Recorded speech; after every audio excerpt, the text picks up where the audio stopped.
stick. Man Toga, SRS runway, auto thrust is loose.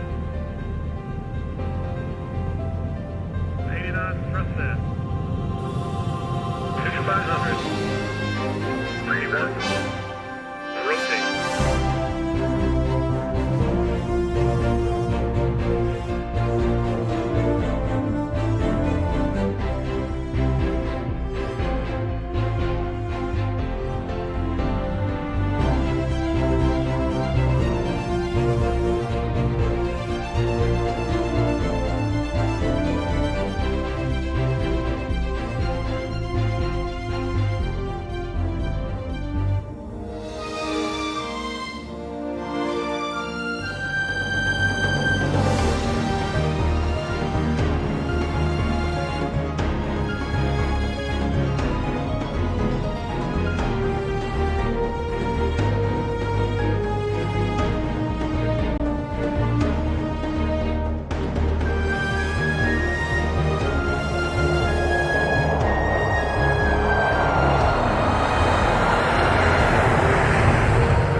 Hello, whoa, too much gain on the volume. See what you guys did to me here? You said that the audio was too low last time. Now it's turned up to 11. Hold on.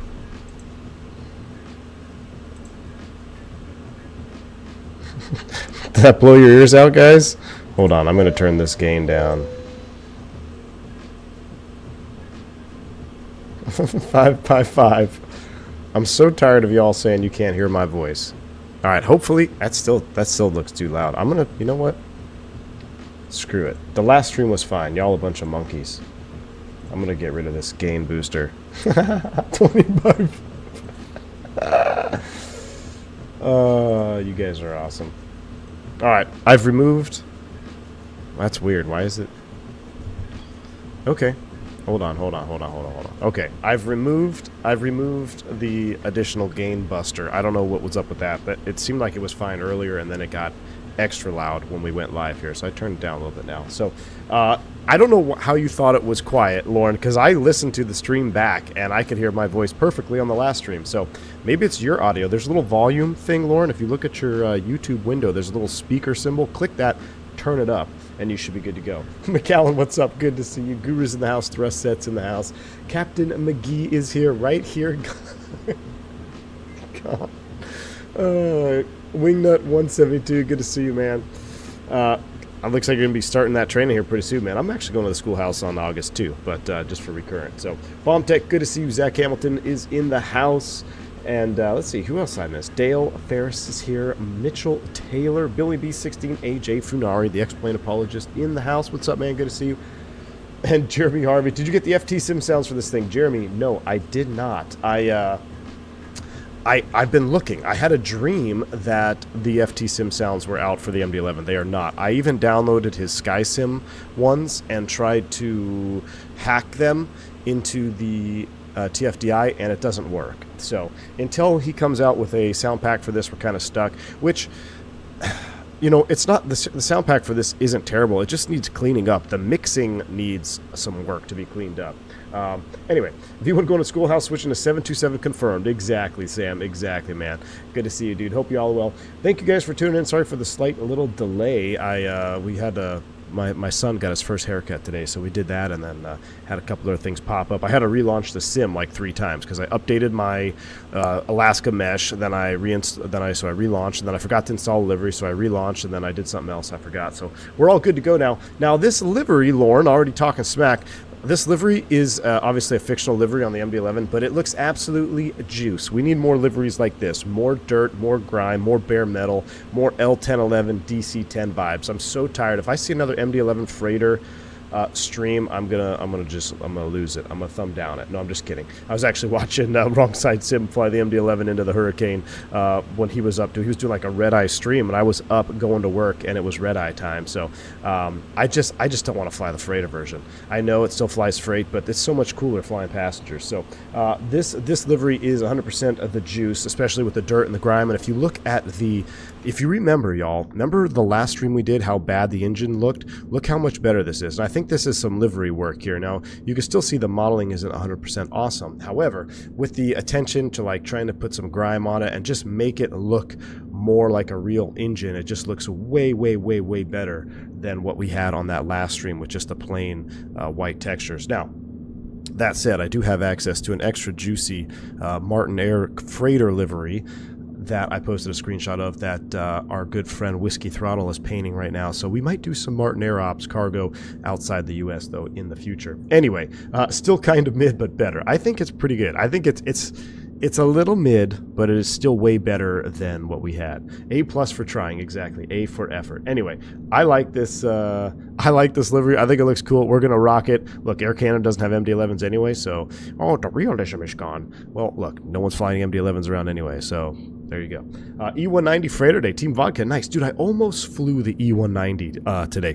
I'm going to do this flight because I was doing some tweaking with my force feedback profile. I was doing some tweaking with the linearity settings and getting the curve down. I was also doing some reading about LSAS, and obviously we'll talk about that in cruise, but I did a practice approach and everything was good. So hopefully that's repeatable. If that's repeatable, if we have a good approach, good flight today, we're going to do a Pacific crossing in this puppy on Friday, which will be a lot of fun. I think we'll either go Honolulu, LA, or maybe LA, Honolulu. What do y'all think? I'm thinking we do a long-haul Pacific crossing in the MD-11. There is a sweet Hawaiian livery for this airplane. I think it's from off of a DC-10. It looks really, really good. So anyway, Jeremy Harvey, good to see you, man. Retro Delta looks great on the MD-11. Yes, Retro Delta looks awesome as well, but Delta routes are kind of mid. So I don't want to fly out of Atlanta. I don't want to fly out of JFK, and I don't want to fly out of Detroit, and I don't want to fly... I guess it could go out of... No? LA? No. No MD-11s in LA, so yeah. SFO, please. Ooh, you know what? We could do SFO. We did SFO before, McAllen. Good to see you. Hope you're well. But all right, chat. Here we go. I don't know what it is, and I think this might be a headset issue that I'm using. So when I was trying, because you guys were telling me about audio. For me right now, the loudest thing in my ear is the outside GPU cart, and it's driving me nuts. However, when I listen back to the stream that we did, it doesn't seem that loud on stream. So maybe it's my headset, maybe it's my audio drivers, I don't know. However it's set up, the loudest thing right now is that outside GPU cart, and it's driving me nuts. So as we do normally, let's go ahead and ignore clean environments, clean green. Let's go ahead and fire up the airplane, get the APU going right away, and then we're going to get rid of that external power. So I'm falling in love with this airplane, y'all. I don't know what it is. I'm falling in love with it. Battery's on. Let's go ahead. We got external power available, unfortunately. Let's turn it on. Talk about Alaska Mesh update. How'd you do it? Thrust said it was in my content manager. I had to update it. I think I had version 1.1. So I was like, oh, I should probably update that since we're flying over Alaska today. And I think the Mesh update covers part of where we're going. So I did that update. That took a good 15 minutes. Sounds like from your end because you sound different than you normally do. Sounds like from your end because you sound different than I normally do. So I did put a noise suppression for any additional outside noise suppression to my microphone. If my voice, if you don't like it, I can get rid of that. I have a suppression filter on because I was messing with the microphone settings because everybody was saying they couldn't hear me on the last stream. So I got rid of the gain booster, and I also I added a suppression effect, or not an effect, but just a additional suppression. So hopefully it's fine. All right, let's go 1, 2, and 3 on the 8 ears. Sounds like you have a bubble in your throat. A bubble in my throat. V1 cannot be suppressed. Yeah, my nose is a little stuffy, man. I'm still recovering from the COVID, man. But once we get warmed up, we'll be good to go. All right, that's coming on, and we're also going to go ahead and arm the emergency lights and start the APU, please. APU's powering up, airplane's powering up. I did wind the sim time back. Wound the sim time back to 5:45 in the morning because I don't want to fly at 12 noon. It's absolutely mid. So.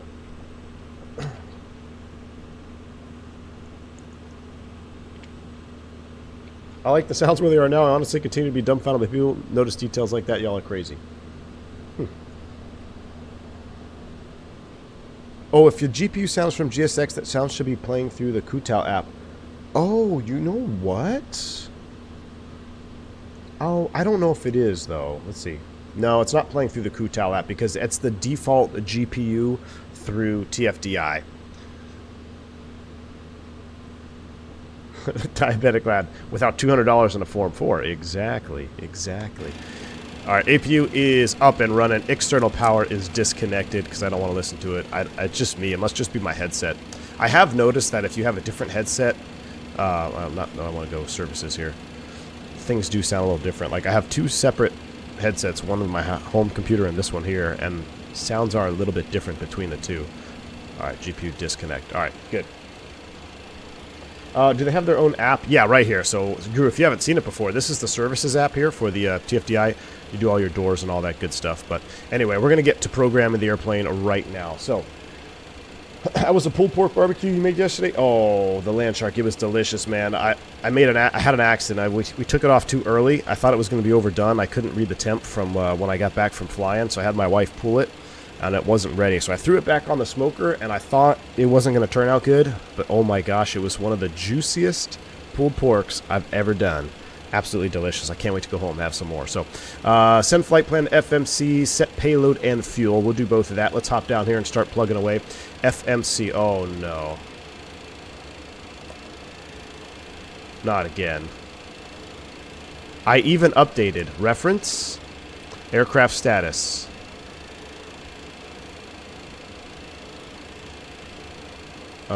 Why don't I have an active database? You gotta be kidding me.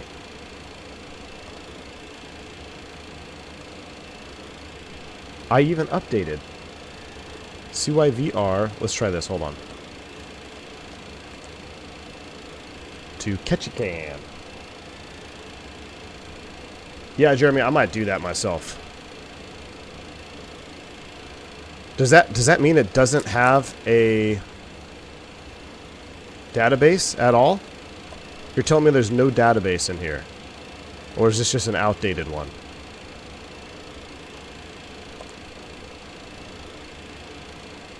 Why doesn't it have an active database?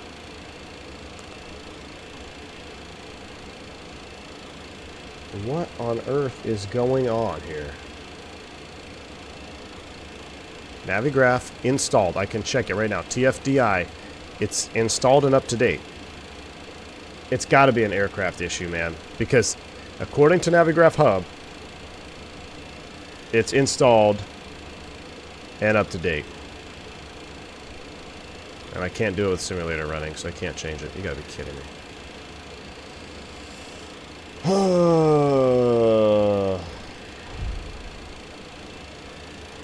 Well, I'm curious. If we don't have a database, are we going to be able to do anything? I don't think so.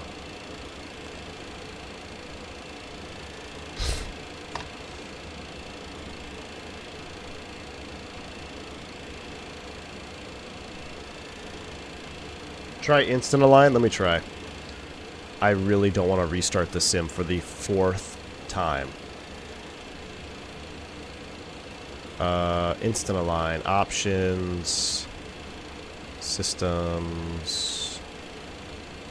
Performance? No. Cause? No. Systems. Fuel dipstick. Where was it?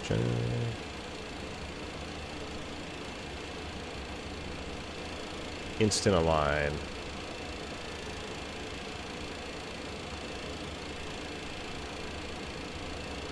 Reroute pay.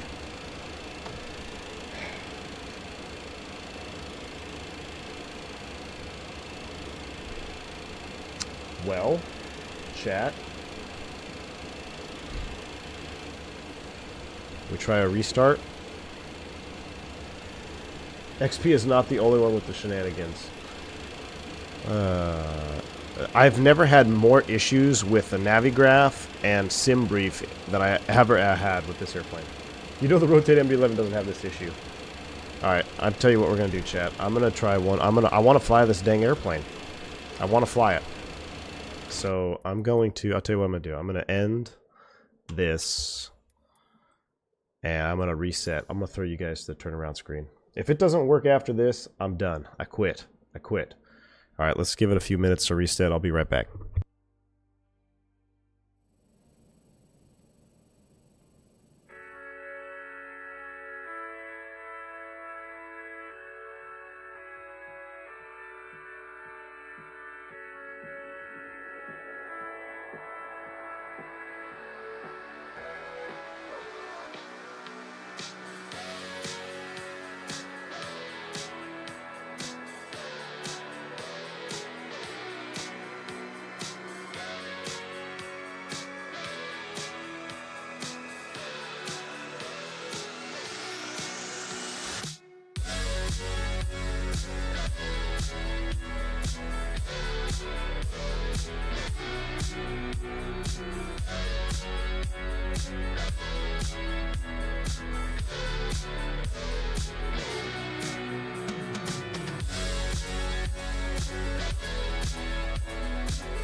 Don't mind me. Sim just takes 45 minutes to relaunch here.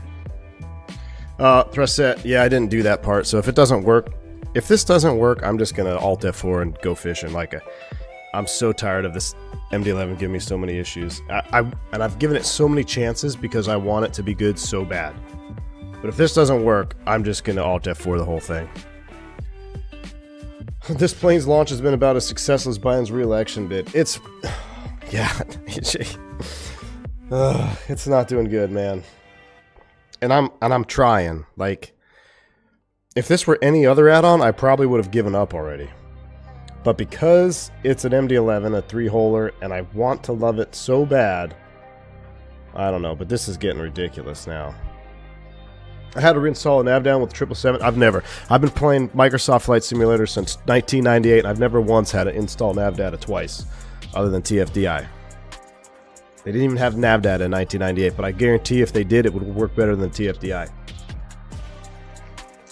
Maintenance should be here shortly, then a little bit of paperwork will be on our way. You're practicing already, Wingnut. I like it. I like it. You can always fly another aircraft now. Nah, I'm done. I'm done if this doesn't work. If this thing were a 330 and NG, straight to the bin. Yeah. Yeah, for sure. I think TFDR are trying to mimic the real MD-11's troubles. I'm sick of companies releasing betas and pretending they're final release. Yeah. I hear you, Jeremy. I hear you, man. I had to do the MD-11 data, or 777 MD-11. Worked fine. Weird. Weird, J-Foot. Yeah, I don't know. I've never had a nav data issue in my history of flight simulation.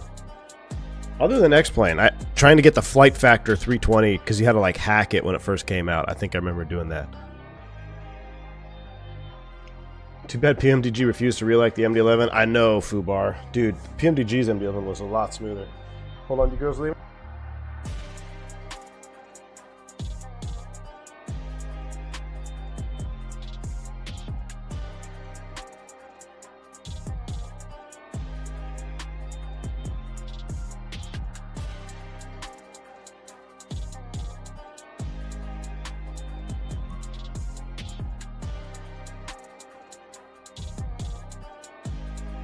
Oh, you'll love the flight factor 777 then? Let's go fly with no navigation data? Well, Benny, I don't even know if there's any... we'd have to just go VOR. I don't know. I have to see if there's VOR between the two. No shot. I'm not buying this anytime soon. Will H, probably a good idea, buddy. No, I'm not going to do a PMDG 7.3. 7.3 is so mid to me, man. It's a great add-on, but if I were going to do another flight, it'd be like a 777 or maybe Airbus, who knows. Maybe even have to give the E-Jets another flight. No TFDI in chat today? Honestly, I wish they were. I wish they were. You know, I've been thinking about it. It's almost like if this airplane's been in development for so long, and they've been holding out for so long, why the rush to release it now? And the only thing I can come up with is they want it out for before 24 drops. Because who knows how long a update's going to take to make it compatible with 24 if it's not. Even though I'm very skeptical when I hear, oh, everything's going to be completely compatible with 24. I heard that in X-Plane 11, X-Plane 12, and I believe that things will be compatible, but I don't think without updates or like a compatibility update, at least to an extent. Maybe some basic add-ons, yeah, right across the board they'd be compatible, but I don't know. It raises a red flag. How about some good old analog King Air? Ooh, you know what always puts me in a good mood, Saxmacker, is some King Air ops. That might not be a bad idea, Saxmacker. If this doesn't work out, maybe we should just take a breath and do a King Air op flight. What are you going to do with the side stick now you have force feedback? With my old side stick, now that I have force feedback. My old side stick is on my sim at the house, in case I need to do any pre-edited videos. But I'm still waiting on my PC parts, finish up my PC stuff, and I guess everything's jacked up now because Houston got flooded. So a lot of work in progress stuff. Or Duke with hotshot sounds. Ooh, yeah, we could do Duke. I don't think it's a TFDI issue, but rather a Navigraph issue. Maybe, but I've never had it before. So to me, it's a TFDI issue. Plus, I've had other TFDI issues. I couldn't log in to Navigraph before, remember that? And then I was having other issues. I don't know. I just feel like when other airplanes work perfectly and flawlessly all the time, there's a reason that it doesn't work with one other airplane. Maybe because it's trying to load like P3D Navigraph. Houston is flooded? I flooded. Oh, yeah, dude. A-Rot. Most of the hotels don't even have power. I think some of them are getting them back, but we had some crews stuck in Houston, actually. We did a relief flight yesterday. Go rotate on X-Plane. You know, Johan, I have to update because I don't have my rotate X-Plane 12 standards.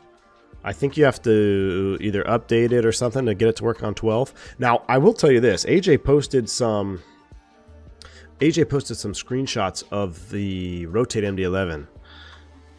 They look pretty good, man. That model and texture on the Rotate MD-11 looks really good. MPS8 Gaming, good evening. Swim climb, exactly. I just don't understand how older... Yeah, I'm right there with you, man. And I think that maybe they're saying that everything will be compatible if they choose to be, maybe. You know, maybe that's the fine print. You know, and I think there's probably companies out there like Fenix. They're probably already looking ahead to 24. Like, what are they going to have to do, maybe, to make their stuff compatible? What's going to break? Because with every new sim, stuff always breaks. Since the inception of simming, every time a new version of a simulator comes out, stuff breaks. It just happens. You also need to update... Oh, yeah, I'd have to update X-Plane 12. Yeah, we're not going to do that. All right, I'm in the main menu chat. We are loading in. CYVR, here we go.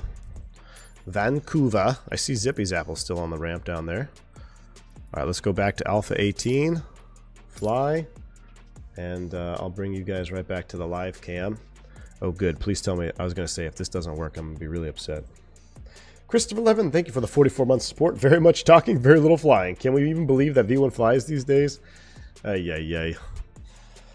I flew yesterday, man. Flew right around Hurricane Barrel. I tried to make a shorts video, but my creative energy is lacking. I can't find a good song. I can't get it synced right. I don't know. I feel like my creative juices need a reset. Maybe that's why I just need to go fishing.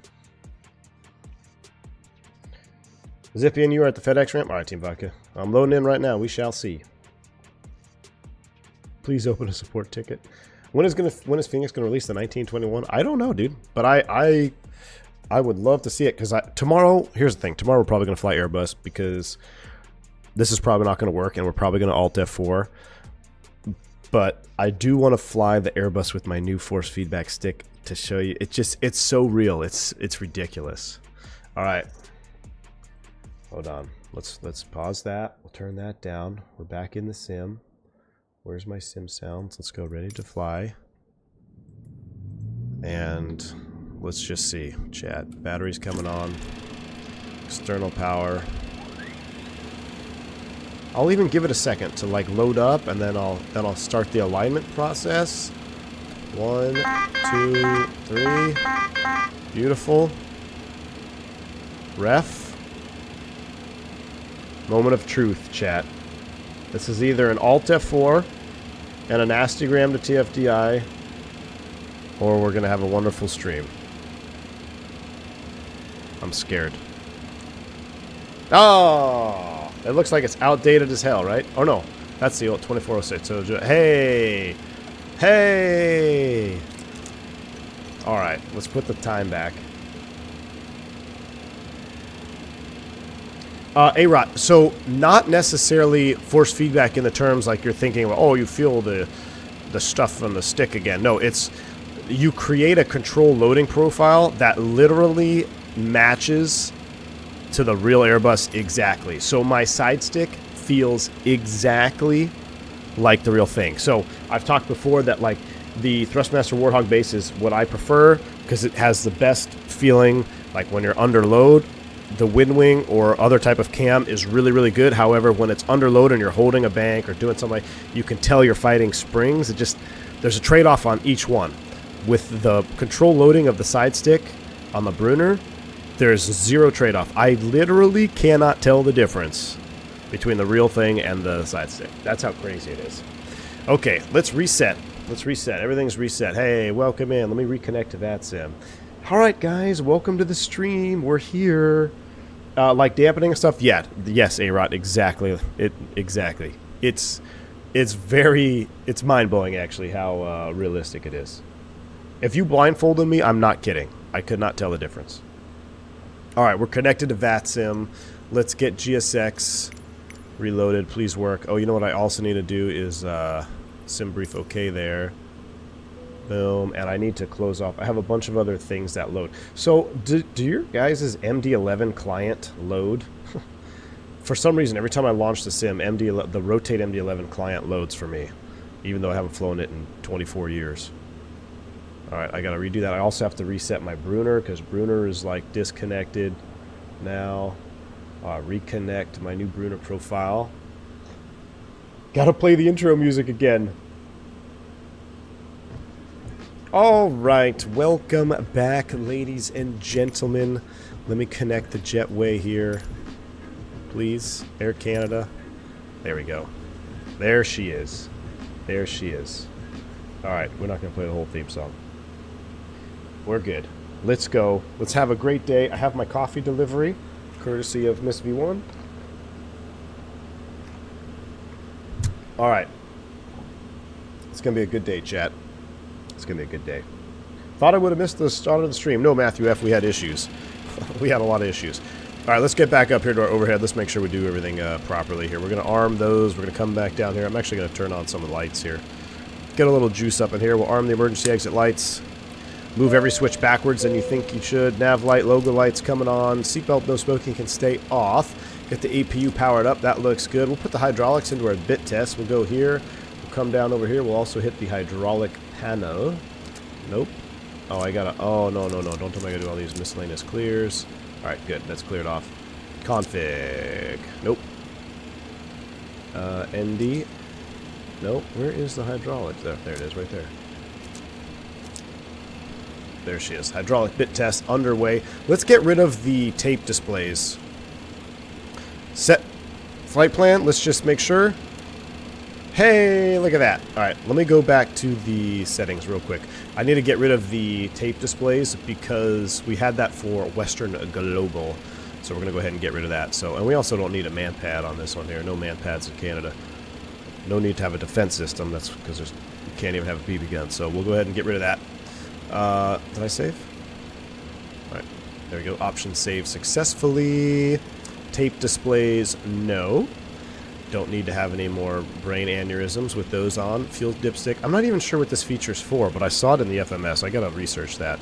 Inhibit tire fail? No, we want that. All right, everything looks good. We'll save all of that, and now we should be back to normal. So, with that said, right where we left off, is our APU running yet? APU is available. External power off. Come back down here. Go to the ground cervices, and go ahead and disconnect the GPU. Wonderful. All right. Flight plan loading time. Yeah, we're repping a VA today, Benny and Lauren, because there's no good. There's too many mid liveries on the FSTO. I need Whiskey Throttle to start cranking them out. I need Silky Smooth to start cranking them out. There's way too many mid liveries. All right, Vancouver to Ketchikan. That's what I like. We are going to operate those Air Canada 357. That's going to go. Yeah, initialize IRS, confirm cruise flight level. We said 38, I believe. Let me check. Flight details. I don't know because it says it's the old school way. Did I ever send? I never set the live stream alert. I'm sorry. There it is in Discord. I sent it off now. Our flight plan was 38. Yes, 380 confirmed. 380. Should we get rid of this, or are you guys you like that? Cost index 88 is set. Anthony Teal, good afternoon. Welcome to the stream. XP's in the house. What's up, man? Yeah, you know what I'm talking about, XP. You know what I'm talking about. Alternate was somewhere. Paya. P-A-Y-A. Where's Paya? I feel like I know that identifier. P-A-Y-A. All right, beautiful. Ground. We do have to call ground. Let's go ahead and call ground on 121.7 for our clearance. Before we load it all up here. 121.7. We'll get the ATIS as well. Is Canada Air or Air Canada? Benny, no, yeah, sorry, they already answered the question for you. It's kind of it's a fictional livery, man. Fictional livery, but it's one of the best retro-looking liveries we got. Look at that juice. I mean, look at the wings. Look at the dirtiness on the engines, the slats, the textures. It's way, way better than some of the other ones we got out there, so. Fictional livery, but guess what? We're flying fake airplanes. So, I think we're going to make it. 21.7 is set. Volume is set. What ATIS code is? Bravo. Let's see what we got. Spinning that RMP is brain numbing. It is. It is, Guru. I hear you, man. I did, however, I ordered what XP's got. I got the Throttletek radio panel, finally. After many years of watching everybody use radio panels, I finally ordered probably one of the most necessary hardware pieces you could get, and that's a radio stack. Now, I also understand that it's not necessarily plug and play with Microsoft. You have to do some tweaking. I might be asking for y'all's help, but it should be here either Thursday or Friday. Let's see if our charts work. This will be the next thing. Do I have to resync Navigraph? Oh, no, look at that. It actually worked. All right, CYVR. Man, TFDI is real lucky that this worked out, because I was about to go on a rampage there if we had to cancel this stream. All right, we got a bunch of SIDs in there in case he gives us something funky. Let's give him a call. We have information. Bravo, Air Canada is our call sign. Let's go. Vancouver ground, good afternoon. Air Canada 357 with information. Bravo. I'd like to get our clearance to Ketchikan, please. Air Canada 357 Heavy, Vancouver ground. Hello. I have a route change for you. Advise oh boy. Copy. All right, this can be interesting. All right, ready to copy. Air Canada 357. Air Canada 357 Heavy, you are cleared to catch Ken via the Vancouver 2 departure. After Henry, direct the ANET VOR, that's Alpha November, flight planned route.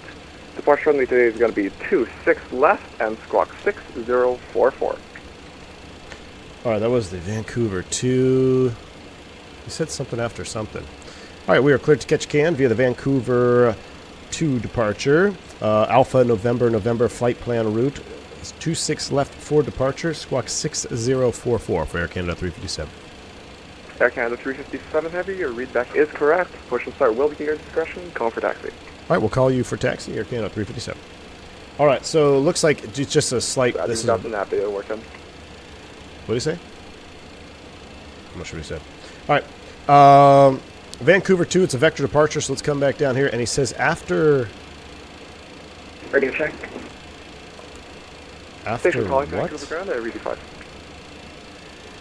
Gotta drink some liquid lead to go to the right mindset, use Canadian phraseology. Alpha, Vancouver 2, let's put this in. So CYVR, we'll turn the radio off. 26 left. 26 left, Vancouver 2. And then he said something weird. He's like, after... What did he say? After what? Alpha November, and then the flight plan route. So that means I have to pull this up in Sky Vector here to see what he's talking about. Real quick, I can figure this out. You should have seen... So yesterday I was down in Cancun, Mexico, and the first officer I was flying with, she was new. She did a fantastic job. But she is straight out of Brazil. Where's Gus? Where's Gus when they need him? So English second language, she's obviously Portuguese, and the Canadian, the Portuguese and the translation between Portuguese and the Spanish accents and the unfamiliarity with Cancun made for a quite interesting conversation on clearance delivery. It was it's pretty entertaining. Let's see, destination packed. After Hardy, direct... Oh, Harney. So after Harney, flight plan route. So basically he took us off the airway. I'm sorry, I'm looking at Sky Vector. You can't see what I'm looking at. So after Harney... So basically what we need to do is we're going to clear out YVR. Where's Harney? There's Harney right there. So I'm going to put Alpha November.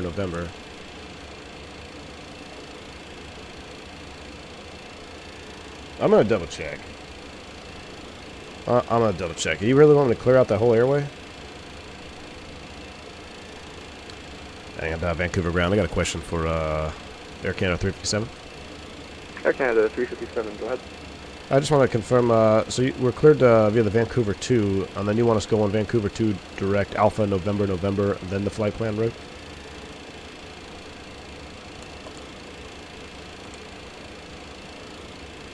Okay, on the 357 Heavy, yeah, no, it's your flight plan's route and just after Henry amending the net VOR. Oh, I see. After Henry, then the Alpha November. I got you. Air Canada 357. Thank you.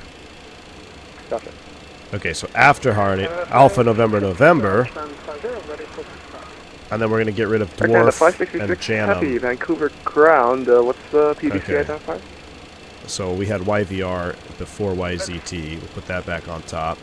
There we go. Vectors, YVR, YZT, Airway, Alpha November for PAC, and that's going to be on the arrival for local. I think they're landing north, though.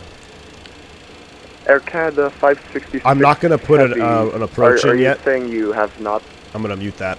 So I'm going to mute that, but basically what he's saying is that goes to the 2-9 approach, but I think the winds were favoring the north. Let's double check. Packed. Let's go down here. Taxi, approaches. And you can see if I put in the RNAV... no, why are we still here? Search.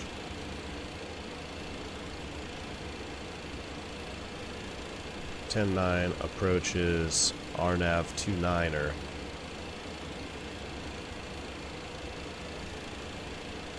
Is Annette Island, but we want to land northbound, don't we? Or I guess 29 would be closest. Oh, I really want to do the ILS Zulu. Come in here.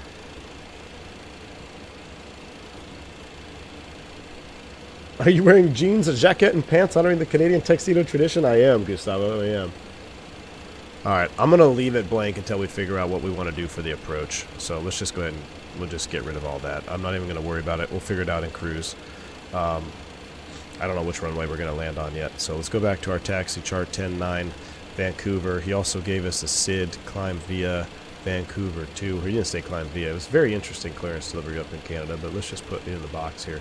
Off 26 left, right, 263 altitude assigned by ATC, which we did not get. And then squawk 6044. Maintain 7 or higher, or as assigned. So we'll set 7,000 up in the altitude window. Looks like our hydraulic test is done. Alright, 7,000 is set and squawk 6044. And then we'll go ahead and let's get this airplane boarded up and get out of here. 6044 is set. Beautiful. APU air needs to come on because it's getting hot in here. APU air, that stays off. Beautiful. No smoking can come on. And board them up and let's go. So it was kind of a mess. Magic barrel ref key check. That's set. Let's finish our initialization. Page 2. Block fuel 19.8. That checks. Takeoff gross weight. Format air. We need a resend payload. Let's go ahead and double check that. Dispatch. Block. Oh, we need more than that. Set payload and fuel. We need 50,000 pounds. There we go. 50,000 is set. That checks. Takeoff gross weight 424.1. 27.8, 27.5 checks. Next page. Fuel dipstick, I got to read about that. Ballast fuel, we don't need any of that today. Takeoff approach section. We're not going to do any flexing today. The temperature is 2.8 outside. 2.8 C, beautiful. Slope and wind, don't worry about that. Let's go ahead and run the takeoff data. Nope, crew's already on board. Perf. 26 left, please. Get the weather. Get the takeoff. Forgive the Duolingo Russian. Oh, you're just gonna stop it. Center's on. I'm gonna get 2.9. All right, I'll look at it. I'm not worried about it right now, man. We got 500 miles to figure it out. Optimum flaps. Calculate. Oh, we don't want to flex. We are gonna flex though. Here's the problem. This might be one of the only airplanes where if we don't flex, you have controllability issues. So we are gonna flex on this one. 36, 36, 53, flex 59, and flaps 25. Oh, not 13, 133. I have short-term memory loss today. 36, 36, 53. It's that Canadian air up here, man. Makes you forget stuff. 36, 36, 53. Flaps 25. No dial flap needed. VCL is 233, so we'll be fine there. Actually, we do need dial a flap. 28 is the notch. V1, what has to be the top 3 juiciest? This has to be a top. See, Matteo Chui? Hey, look, Matteo Chui is a well-established man of fine things, fine dining, fine culture, and he enjoys this livery. I'm right there with you, Matteo Chui. Lauren was trying to talk smack about this livery, and I think it's one of the juiciest liveries we've got available. I wish I could change the winglets, though. But look at the dirt and grime when we get up here on the nose. Check this out. Look at that. It just looks, she looks so good. Absolutely love it. Got the bare metal, brushed aluminum look on there. See, as long as Mateo agrees with me, all is well in the world. I need to reset Fly Live. I apologize, y'all. I don't know why Fly Live... Oh, I know why, because we shut off the sim. Let's get Fly Live back on here. CYVR to Ketchikan. I like saying that. Ketchikan. 357. But we need a sound pack. Somebody get FT Sim on the horn right now. I wonder if FT Sim knows me. I think I was like one of the first to fly FT Sim sound packs in like X-Plane 11. I think it was for the Tolus, wasn't it? Was he like the first one to make a sound pack? Well, I think I got everybody on the FT Sim train. Whoever FT Sim is, send him a message. Tell him he needs to get his MD-11 sound pack updated stat. Who doesn't like a dirty girl? I'm right there with you, Keith B. Gustavo, sir, this isn't dirt or grime, it's maple syrup streaks. Gustavo, I think you might have joined late, but you would have appreciated my FO. She was straight out of the Amazon, man. Literally, I'm not like her hometown was Amazon, and we were talking all things Brazil yesterday. I can't wait. I need to go on a vacation. Next family vacation is going to be South America. Definitely, probably Brazil included in that, essentially, because it's so big down there too. It's hard to avoid Brazil, but it was awesome, man. It was a wonderful, wonderful flight yesterday around Hurricane Barrel. I will make a shorts video for it, but just need some more creative. I think you see how quiet it is, and then we got the APU on, and we got the bleed air on, and none of it's really working. We'll go ahead and get rid of that though. Ignition will wait for us. I'll just make sure everything else looks good. Let me turn on. Clear the caution. That's because the doors are open. Let's get the Abris FGS. I'm sorry. Get that light on. Takeoff speeds are all set. Put you over on the flight plan page. We don't need hydraulics up. We'll get rid of that. We don't need to clear all the miscellaneous items. Those are the doors. We'll just go back to the engine page. Magic barrel ref key is checked. 7 is set. I guess we can look at the taxi diagram, see where we are going to be taxiing out of here. So on the taxi out, we are Northeast Beaches, like Caribbean. Yes, that's yeah, Masifa or somewhere in there. There was some, yeah, we were talking all about them, man. 26 left for departure. We're over here, so we can probably expect either Echo or Golf to Delta, running all the way out to Delta 7. Don't go to Delta 9, it looks like. Go to Delta 7. Runway ends safety area. So yeah, we want to go to Delta 7 for departure. Alright, everything else looks good. We're pretty much ready to go. I'll put y'all in the jump seat until we're ready. I guess I should have started boarding earlier. Recife? Yeah. We've been considering a Chilean ski vacation after we met a guy from Chile in Jackson Hole. Hudson Markle. Talk about opposite ends of the world meeting together, right? Jackson Hole and Chile. That's pretty crazy. You guys met up there. Amazon bass fish will blow your... Yes, Gustavo. Yeah, we talked all about that as well. Yep.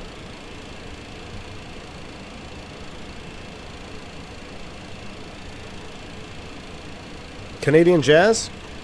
I'll tell you what. We have any Canadian jazz? Let's see. Canada AN jazz. I don't know if that's a genre. Hasso Basso. Or no. It is a Hasso Basso? Let's see. You tell me if this is Canadian.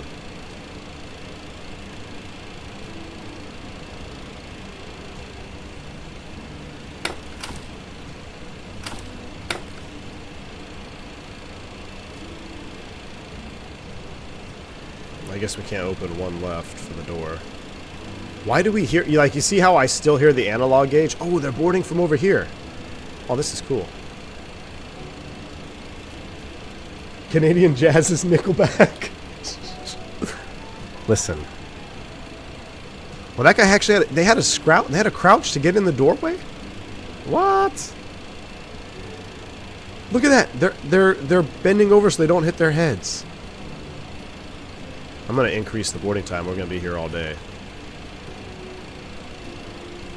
Jeremy, I did ask her about Brazilian barbecue. Matter of fact, we were talking all about food. She had some Brazilian chocolates that I got to try. But, yeah, because I mentioned that I was doing some barbecue. That poor old guy there, they're going right into the lav wall. All right. Well, we don't need any more of that. I am Canadian, have 2 passports because dual citizen. Nice, man. Nice. I'm going to increase the GSX boarding time here. And also, before I do that, we need to turn down the sound of... We're going to get rid of the standby. And we're going to do, yeah, dual queue flight director.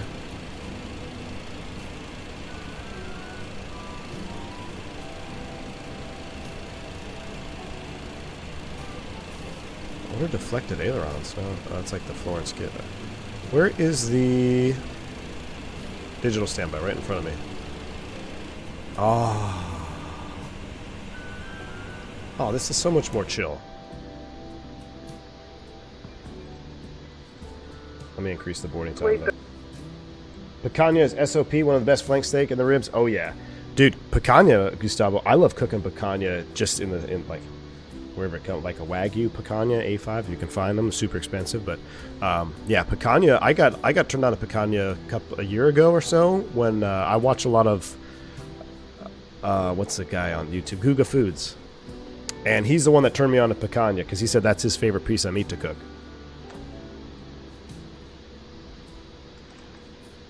And I tried it, and I was not let down. The ticking noise is perfect to fall asleep to. Keko, how you doing, man? Keko, you were... I think the last we spoke, you were... did you get resent to the 190 or something? How you doing, man? Dude, you sound like the Jack-in-the-Box guy. Who's the Jack-in-the-Box guy? You were closer to one of the biggest Brazilian community in the USA, Marietta. Oh, really, Gustavo? Yeah. I didn't know Marietta was a Brazilian community. How do I increase boarding time on this?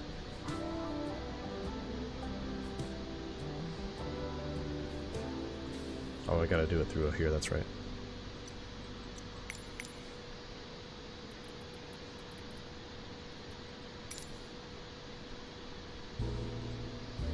Let's even at dense. Because we've spent way too much time on the ground today, we're gonna just run it up a little bit. I'll put it back to that other mode after the stream. Spikefly, good to see you, man. Welcome in.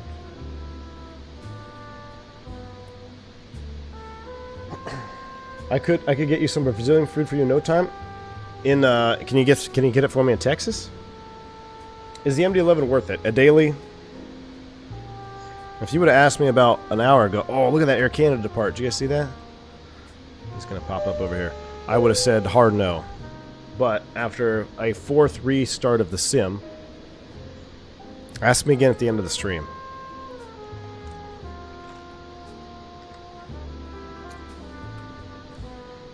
Greg, welcome to Private Pilot. Glad to have you on board, sir. I don't think the MD-11 can legally fly the RNAV 29 since the minimum is for LPV. That's the only one? Yeah, Hudson Markle, that'll be a problem. If not, we'll have to do a visual or Hudson Markle. Maybe we can do the ILS or the localizer 1-1 and then do a circle to land.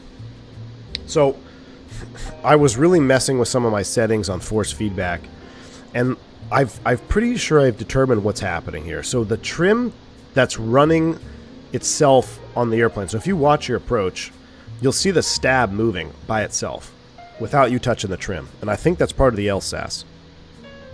And what's happening is when you have a force feedback yoke, when the force feedback yoke, it gives me pressure to where the trim is. But when the stab moves with the LSAS and I disengage the autopilot, I get this massive out of trim condition, and then I'm constantly flying the approach like I'm out of trim. So I've made some tweaks to my profile, and I've adjusted what it reads for trim values, and I did one short takeoff and landing, one lap around in the pattern, and I did not have the issue that we had going into Mexico City.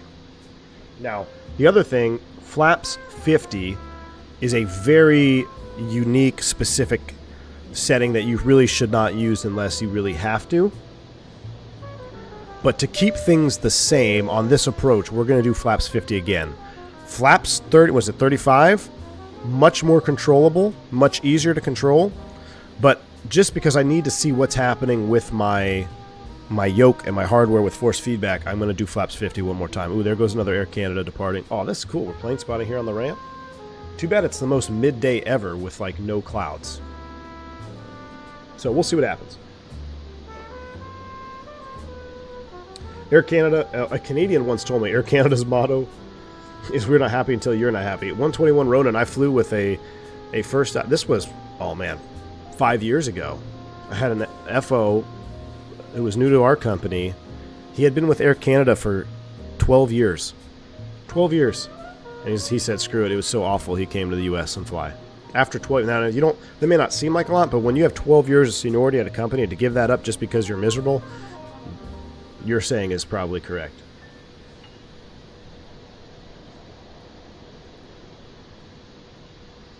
Flaps 50 look juice. Yeah, absolutely. AJ says the Flaps 50 as I love danger setting. So what's really cool about the Flaps 50 is it's very challenging because depending on your approach, if you look back at our Mexico City approach we did, was that yesterday, 2 days ago? We literally had a 5-knot window of where we could be with airspeed. A 5-knot window. So it's very challenging. Already been on the ground for an hour? Well, Cal Ferris, to be fair, we've only been on the ground probably in the sim for like 30 minutes. It was a 30-minute restart process to get out of here. Oh, that's a juice shot. We're almost done. We got 130 packs to go. 1737 left. I don't want to fast forward it too much just because I don't know, I feel like waiting for your passengers to load is part of the process. It makes it more enjoyable because I could just auto load and we can go. But then you have nothing to lose. The more time invested waiting makes everything a little bit more rewardable.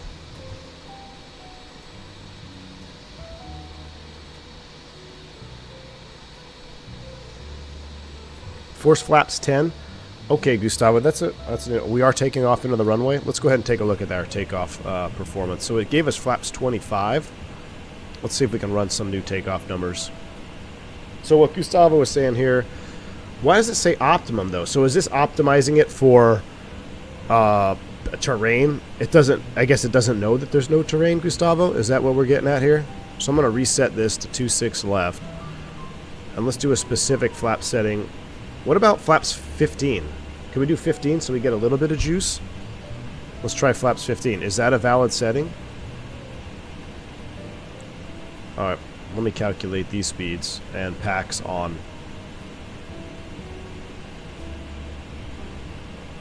With a flex of 59. Let's do flaps 15. A little bit more juice. We'll reset that. So let's do 36, 41, 59. 36, 41, 59. And we're going to reset flaps 15. 25 is an awful lot for going over the water. We'll do flaps 15. But we want some juice, Gustavo. We want some juice. So we're going to roll this, dial a flap back up. I like how I titled, I just thought of it, I like how I titled the stream, Why I Like This Airplane. And within the first 5 minutes, I almost just Alt F4'd rage quit. It's a love-hate relationship, I swear. Alright, flaps 15 is set. That way we have some juice for wing nut. We're almost done. That's all set, 7,000. We'll arm that after we push back. AP bleed is on. Matter of fact, we'll get the seatbelt sign on. Scroll the mouse wheel up even though you're moving the switch down. Beautiful. It always picks flap 25 for you? Zach, that's weird. We had a couple of variations of flap. We had I think like yeah, we've had a few variations. Oh, Ryan, good to see you. MD-11 San Diego with flaps 50. Oh yeah. Hudson, Marco, yeah, you guys have been getting hit pretty hard over there. Convective Signets and Bama.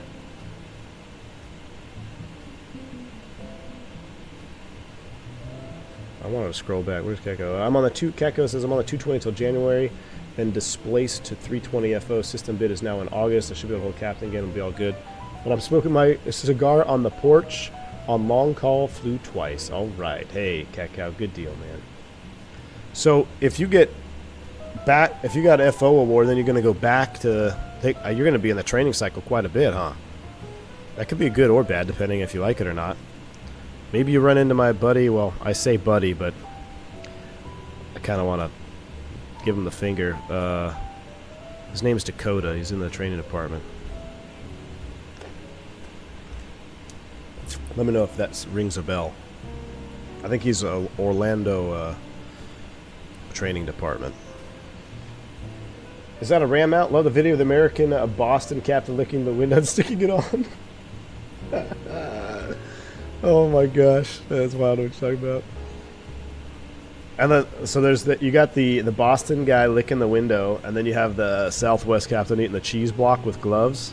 Oh my word. Hey Jay, thanks for another $3 super chat. Mistresses are like that, pisses you off but fun.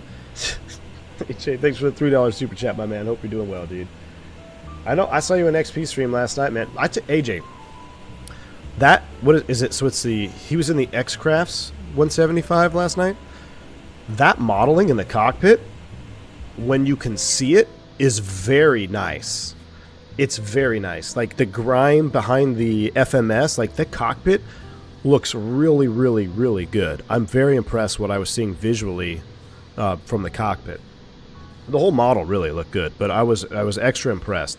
But then the whole X-Plane adage dark cockpit took over, and I couldn't really see anything. But when he was on the ground specifically, and looking around, like the cockpit looked great.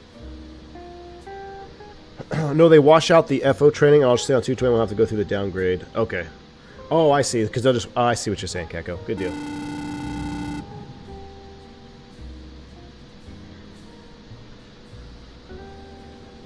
So, given how people now somehow call an MD-80 a 717, what is this? A 7657? Scotty 2, what's up, buddy? Have I flown the citation longitude with the Brunner yet? No, Kyle Ferris, I haven't. But I did see there was a citation longitude sound pack on FT Sim that sounded really good. So I might have to give the longitude a try. Oh wait, are you talking about an X-plane? I'm sorry. No, I have not flown any X-plane. The only X-plane I've flown with the Brunner is a King Air C90. Oh, look at the salmon going off. Alaska salmon departure. Man, Vancouver's got some traffic today. We're almost done, Chad. We're almost done. This is what happens when you have to call maintenance.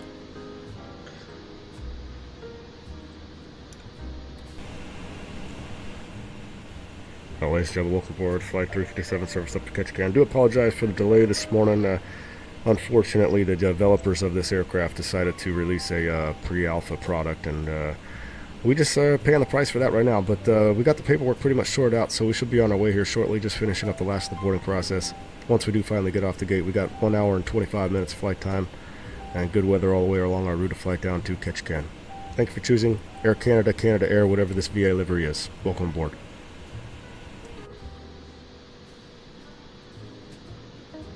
That was Zippy that just departed? Nice. Team Vodka, did you depart or are you next?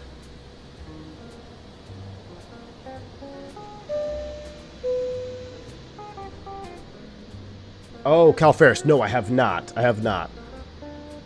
Any recommendation for a sub 500 right-hand throttle? Honestly, 49 Whiskey.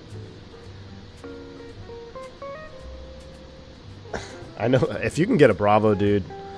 A Bravo is so diverse. A Honeycomb Bravo throttle quadrant is... That's pretty much my... If you just want a diverse throttle quadrant, you got to get the Bravo. That's all you got to do. You can literally fly a 748 or a Cessna 172 and have throttles all the way you want. So if you can find a Honeycomb Bravo throttle, I would highly recommend that. Even though I don't really know the status of Honeycomb and if they're going to be around and what's going on, and they are definitely suspect, but I still recommend the Bravo.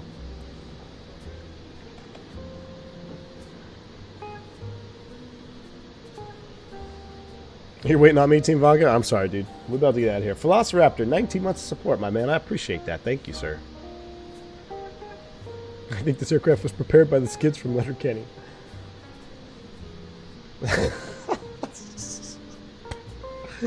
Swim and climb. I don't know why that's so funny. It's Air Canada, but the paint shop guys put the templates for the text on the wrong way around. Could you imagine? That's just funny, man, because I can guarantee you that's happened before. Oh, with metal quality?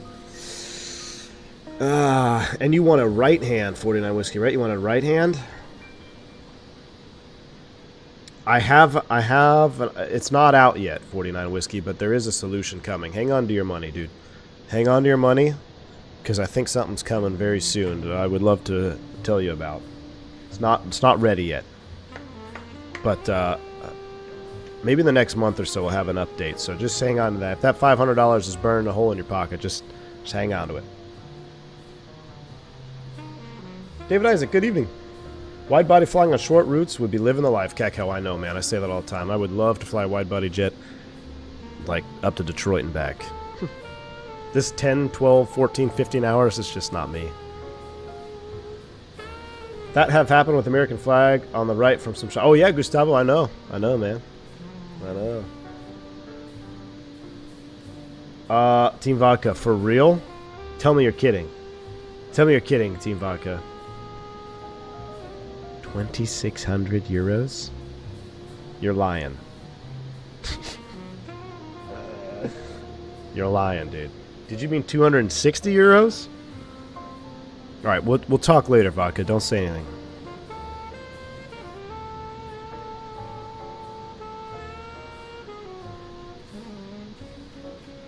Alright, chat. We are just about done. I appreciate y'all hanging out, watching the boarding process, watching me almost rage. Alright. APU is up. We're ready to go. We got our transponder before start checklist.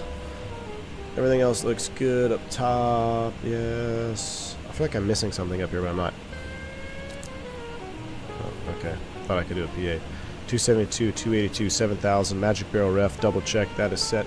We'll spin our heading bug around to 260 runway heading.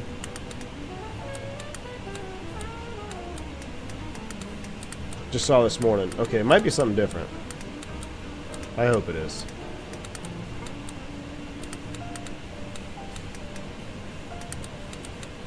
Alright, 282 at 282. We are ready to go.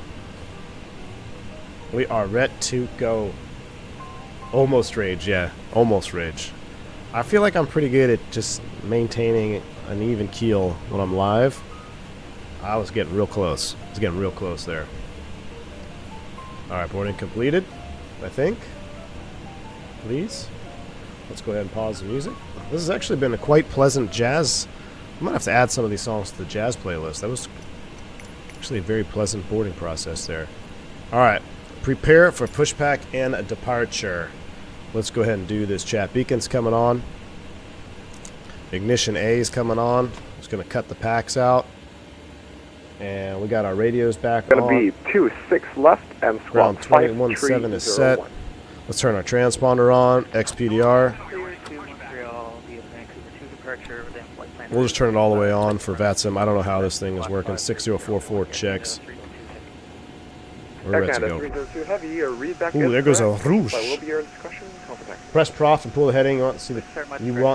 You want to see pink? Gustavo, give me a. Let me start up first, my man. We're not gonna do it at the gate here. Bacon is on. Yeah, let's go ahead and pull the Cerviches. Park brake set. Wheel chocks remove. All we need is nose wheel steering to shear. Please no, Kako. Please no. Nothing better than being an FO and watching the captain rage over something that's completely out of their control. Yes. Yes. And I've seen that. I know you've seen it. We've all seen it if you're in the airline industry. And I've taken it upon myself to remind myself to not let me be that guy. Now, flying sim world, you know, I can rage maybe a little bit more, but in real life, I'm right there with you, man. Control the controllables. That's all we can do, right? Control the controllables. We want to go nose right, tail left. Brakes release, clear to push. Let's go. We are on the clock. Oh, you gotta start the block clock. No, it's all A cars. I'm flying up to Boston on Saturday to see family for my 20th birthday. Nice, Hudson Marco. Your 20th birthday? Well, happy early birthday, my man. Let's go ahead and start them up. 3, 1, 2, shall we? We got ignition A. That is confirmed. We are cleared to start. Pool 3. Here we go. Outside sounds are super mid, so we'll try it from in here. What's the ETE? Got some ribs on the smoker. Ooh, Bradley Pigeon. I think once we finally do get airborne, it's only going to be about an hour, maybe a little over an hour, hour 20 minutes or so. I need to bind. I wonder if I can bind these.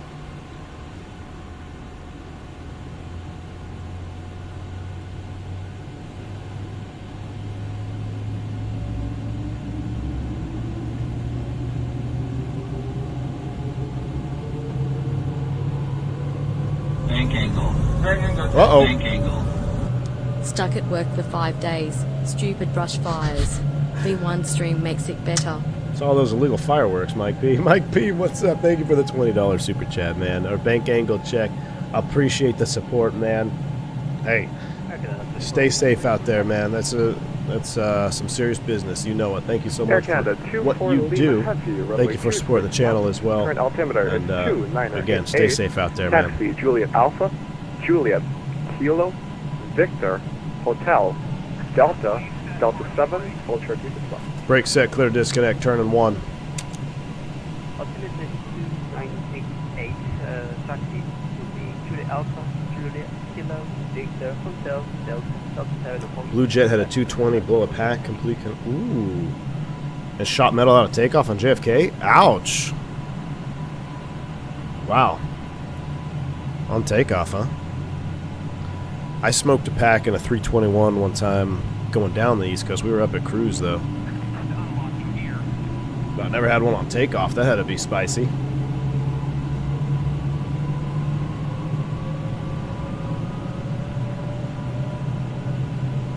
It was my first time spending the 4th in the state where fireworks were legal. Pretty crazy. Hudson, my sister, she called me, and she said the same thing. She recently moved to South Carolina. She's like, it was insane. I was in a war zone. The neighbors were shooting mortars. It's like, yeah, welcome to freedom. She used to live in a non-freedom state. All right, here we go. Number 2. Let's roll.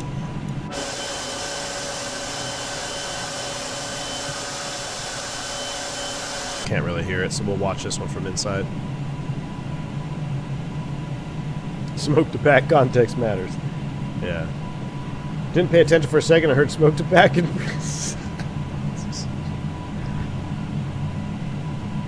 Lauren. Oh my gosh. Yeah, not one of those. A pneumatic air cycle kit. Alright, there's the pin. Give him a light flicker. Tug toe pin. Salute and shaka. Piss off wingnut. Let's go. Our civic association spent over 100K on fireworks. Jeez. Alright, see, like the engine start sounds, they're not bad. They just, the mixing. We need mixing. We need mixing. We need a better mixing situation. Alright, we got 1, 2, 3, 3 good starts. We'll go ahead and arm you. Let's go ahead and set flaps. Sorry, what's that, stand 79er or? 15 for departure. Yeah, see, the flap sounds are just very amateur. They don't even correspond with the flaps, so... trim setting 4.6. I tell you what we're going to do, chat. I'm going to just set 4.0 because I'm getting early rotations on this, and I'm pretty sure you're like, well, you're supposed to have forward pressure on the stick. Yeah, but you should never have an early rotation. You're going down the runway at 100 knots and the nose starts coming off the ground, you abort. So when I set the stab to whatever the takeoff trim is, I am getting early rotation. So I'm going to cut it in half. We're going to just take 6 off of it. So 4.0 is what we're running. And we got our flaps are set. Let's go ahead and just kill APU air can come off. APU power can come off. We're transpondering. Gustavo's favorite part, prof, nav, that's all good. And 250 is above VCL. So let's go ahead and roll. Vancouver ground, Air Canada 357, ready taxi with Bravo, just off stand 19.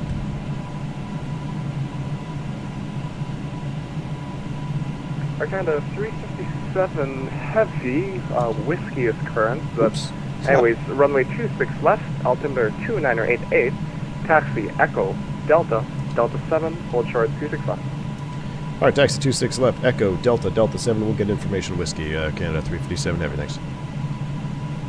All right, departure 8 is whiskey. It still says Bravo. Still says Bravo on mine. All right, 26 left. Runway 26 left. Sharps. Altimeter is 29088. Taxi Alpha. Every your discretion. Echo. Charlie. Hold short. So that's over here. Echo Delta Delta 7 as briefed. Brakes released. Taxi light on. Let's go. Hey, we got Throttletek.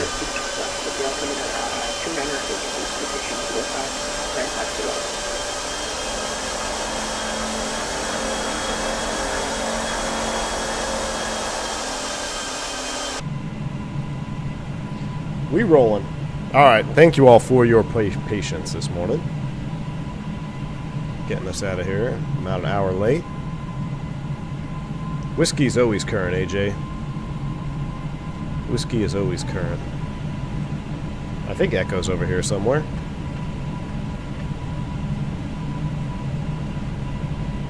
Air Canada 24 Lima Heavy. Looks like the Miss Kilo is there. Continue straight on Juliet, then proceed. Bravo is close.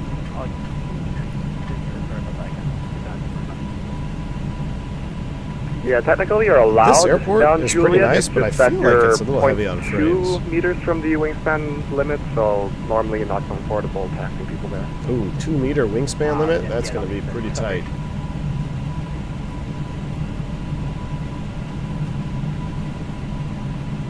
I wanted to be like, he always has a hard time with size. Be professional. And Air Canada 24 Lima Heavy. Echo, left turn the here. Oh, MD-11, taxiing from Echo to Delta. There's Air Canada Heavy, giving way, we're making a left turn here.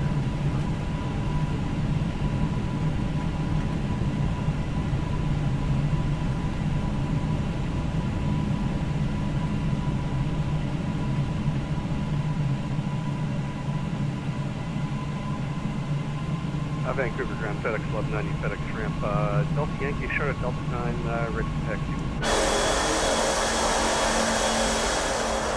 FedEx 1190, contact terminal on 128.6, fly Vancouver, enjoy.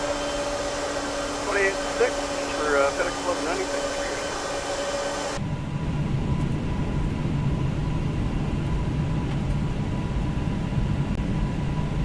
your AFO, it is a new bird. It is a new bird. Citation November 4 Why do we have a config? 5 kilo. Contact terminal on 128.6. Thanks for flying Vancouver. Enjoy flight. 3.6 citation now, 4595 kilo. Thanks much. I wonder what that could be. Do you think because our trim is not 4.6? We'll see. By the way, folks, if you're going to try VATSIM Radar, you really need to. Best VATSIM S. VATSIM Radar, I haven't heard of that. I have to look it up. That's how you get the nickname of a riding over lights like that. Hey, man. I didn't like those lights anyway.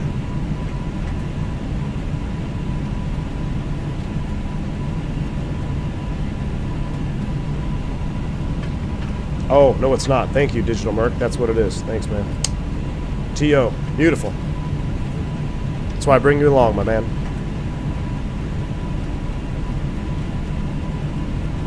By the way, if you haven't seen already, got a community post. If you want to check it out, tillers, Boeing tillers are available soon as well. Cat 3 design. Use code V1Tiller, all caps, 10% off.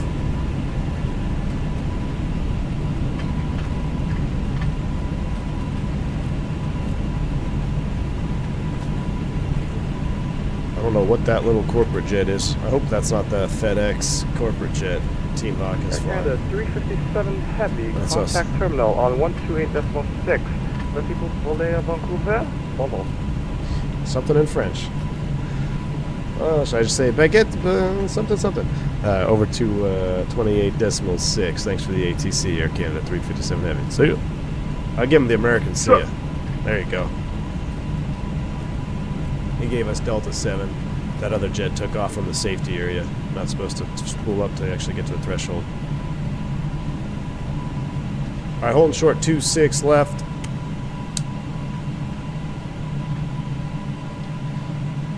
Alright, let's switch the freak over to 128.6. Just in time, Milltown. Good to see you, man. Dun, dun, dun, dun. Dun, dun, dun. 128.6. We also have to put Flex 59 up here. We never did Flex 59. There we go. Flex 59, so we don't crash. Also, takeoff approach, page 2. Oh no, where's my init climb perf? I want to do my TO2. Climb limits. We're going to do a climb 1D rate to 97.6. Beautiful. Especially since no one likes to hit the like button. So we didn't have 250 likes, so we're going to do flex takeoff. Vancouver approach. Good afternoon, Air Canada 357 Heavy. Holding short 2-6 left, Delta 7, ready for departure. Canada 357 Vancouver Terminal. Hello, number 2. Okay. FedEx 1190 FedEx 1190, thanks. Identified. Climb 16000. Climb 16000, FedEx 1190. Number 4595 Kilo, wind 2705, clear for takeoff from 26 left. Who's on? Takeoff from 26 left, rotation 4595 kilo. Ooh, citation 4595, Canada 4595. There it is. 357 behind Ooh. the citation, line up on way 26 left, yeah. I'll be on to citation level 26 left, Air Canada 357 Heavy. Look at a little citation right there. FedEx 1190, proceed direct Royce on course. Royce on course, FedEx 1190. Alright, line up and wait. All the lights. High intensities and logos coming on. Let's go.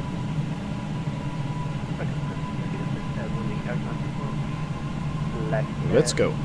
Let's go.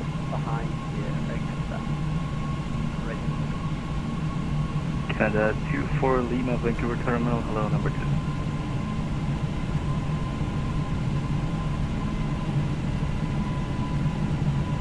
Nice to see the database showed up for work. Hey, it took some finagling. It took some finagling. Definitely. Number 4595 Kilo, identified. Climb What a call sign. 1000, turn left heading 110. 459545. Turn left 110, rotation 4595 kilo.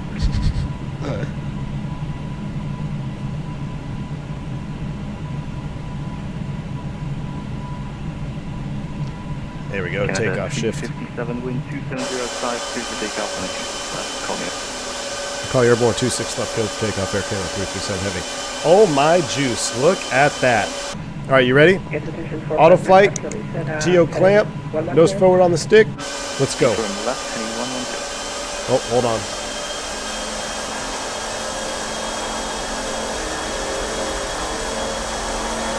Canada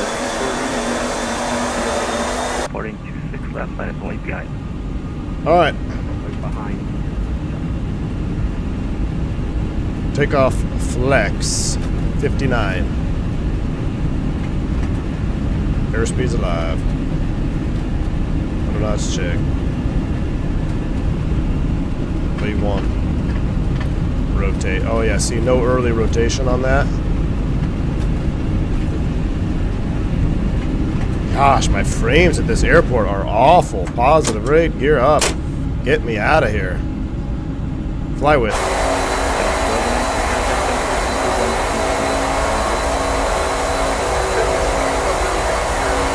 Yeah, with the flex, it's so much more manageable. Departure Air Canada 357 Heavy, 1000, climbing 7000, heading 263. Canada 357, thanks, identified, climb 16000. Climb 16000, Air Canada 357 Heavy. Alright, up to 16000, we're scrolling it in. Number 4595 Kilo, proceed direct Janek on course. Departure frame tax. Yeah, I don't know about that's that. I forget who makes it. It's the one that's on. We really need to go up to 20 degrees. Yeah, we do. There's a 250 climb thrust. We'll nose it over. It was an Orbix. I bought it on the Orbix store. I want to say FSim. Man, though, my frames down there were terrible. That's with frame gen. Stabilizer motion. That might be the first time I've had. Canada 357, proceed direct to Port Hardy VR, Yankee Zulu Tango. Alright, proceed to Port Hardy, Air Canada 357 Heavy. Was that Yankee Zulu Tango? Sorry, for Air Canada 357 Heavy. Call me. What was Port Harvey? I think it was Yankee Zulu Tango. Stabilizer motion. Their slats retract. Speed. Much easier. We're plastic retraction, so. Yep. Alright, so much easier to control with a flex takeoff. We're going to have to run. This airplane might be the only airplane we have to flex in. Going Toga, especially when not necessary, is just almost uncontrollable. Yeah, we were in cruising right now. We were having some issues. 4595 kilo. Roger. Something is still not right with the trim, though. So I'm at 2.5 stab.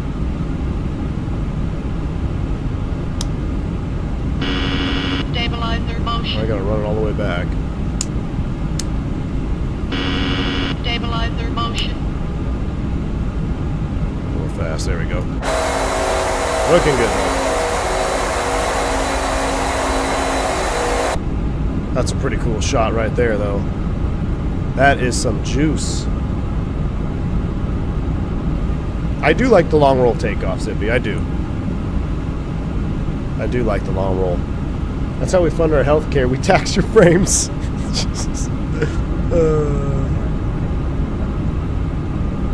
But other than that, though, super smooth, super good, super nice on the hand flying. Like right now, she's trimmed out. She's holding pretty much spot on. But yeah, I still think there's something off with the CG or the weight and balance, because that trim setting seemed almost perfect. But, and look at this flight director, like all the way down. You want me to come all the way down? Canada 357, contact Vancouver Center 133.7, good day. 33.7, good day, Air Canada 357 Heavy, see it. Like the flight director moves when I pitch, and not like watch this. It stays like it's stuck.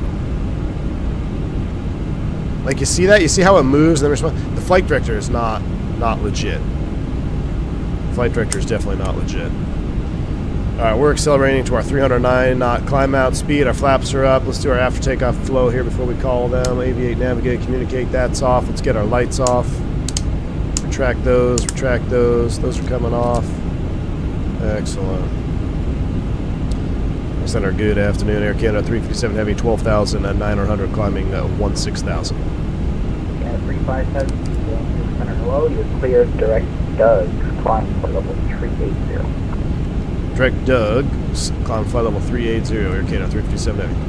Alright, Direct Doug's 380. I have a message on my scratch pad that's bothering me, but we'll get that here in a second. I feel like at random times, though, the airplane just pitches. You know, like, almost felt it there. Like, I was just flying around, then it just decided to pitch up. And Vancouver Center, hello, for citation And like, you see how... Passing oh, you can't see it, but the stab is moving over there. What? Is that normal? The stab moves on its own?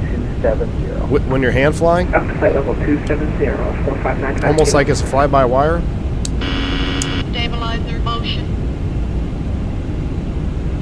5 Alpha Charlie, contact terminal 128.6. I might have to legitimately get my Rotate MD-11 up and running just to see the difference in hand flying with this airplane versus that one. I want to see how the flight director behaves. I might have to. I'm going down a 3-engine rabbit hole here. See, look, I'm out of trim. Almost. I'm almost full nose down trim, and we're still not accelerating. And then it just pushes down. You see that? Something's weird. We're 0.8 on the trim. And 4595 Kilo Kelowna is landing something is north. definitely- Would you like to use the RNAV or would you prefer visual? Definitely out of whack, but We prefer the. that's pretty much all she's got. We'll go auto flight on. 4595 kilo. Now, I'm going to be very curious to see what happens with this profile, if I have to disconnect it or not. We'll see. My Bruner. Yeah, VMO Coder, it might be a way to get me back into X-Plane 12, just because I'm going to have to see the difference here. Mostly just for behaviors. I want to see behaviors of the flight control computers. I want to see behaviors, well, I want to see behaviors of LSAS on the rotate. I want to see behaviors of the flight director on the rotate. I need to see something else to make sure I'm not just, am I chasing an Viking empty... 11 at Echo lineup runway. Am I chasing empty problems here, thinking that it's the airplane, but it's really the force feedback software that's not really working with LSAS? Or is something modeled funkily that is causing issues? 270, welcome to Kelowna. Well, everything looks good right there. Oh, look at that view. Let me turn the sim down. You're not selling me on this plane. Hey, Aaron, I'm not trying to sell you on this plane, my man. There's our tax instructions if you want them. I'm not trying to sell you on this plane, Aaron. I'm not. I'm trying to do the opposite, really.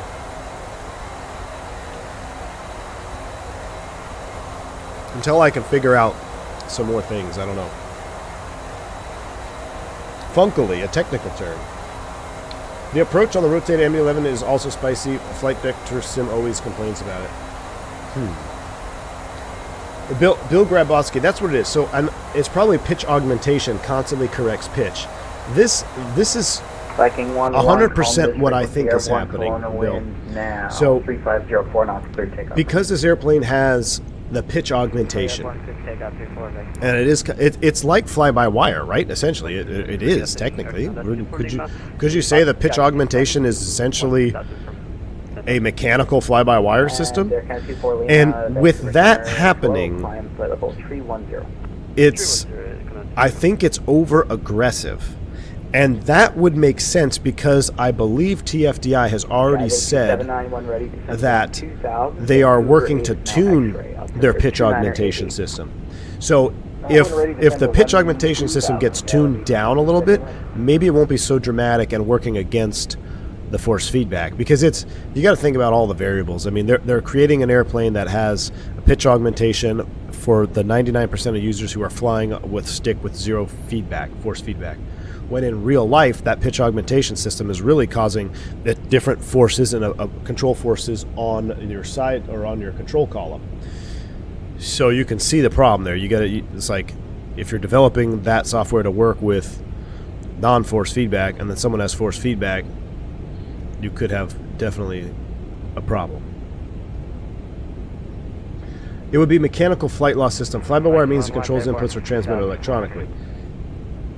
So how are the inputs transmitted, Lauren? Are they transmitted pneumatically? Like how does, if it's not being transmitted electronically, how does the augmentation system know when to work? Is it literally just like, is it for AOA? This is where I gotta dig into the books more. I almost moved to British Columbia when I came to Canada, but wife's fear of the big one and housing price in BC made us go to Ontario first. Really? I'll tell you what, Gustavo, you should just peace out from Canada and come to the great state of Texas, my man. That's what all the Brazilians are doing. The Brazilians are coming to Texas. I learned a lot about Brazil yesterday, y'all. I mean, a lot. It was awesome. I still can't believe they charge as much for this airplane as PMG for the triple. I mean, after the expansion, I understand this costs more than the triple. Tonnage Johns, yes, I agree. In its current state, it is not, in my opinion, living up to its current price. Now, when it's all done, maybe. But who's to tell, right? Who's to know, right? I just picked up the M11, my first payroll aircraft. I love it. Lightspeed, good. I'm glad that you like it, man. It's not like I want anybody to not like it. It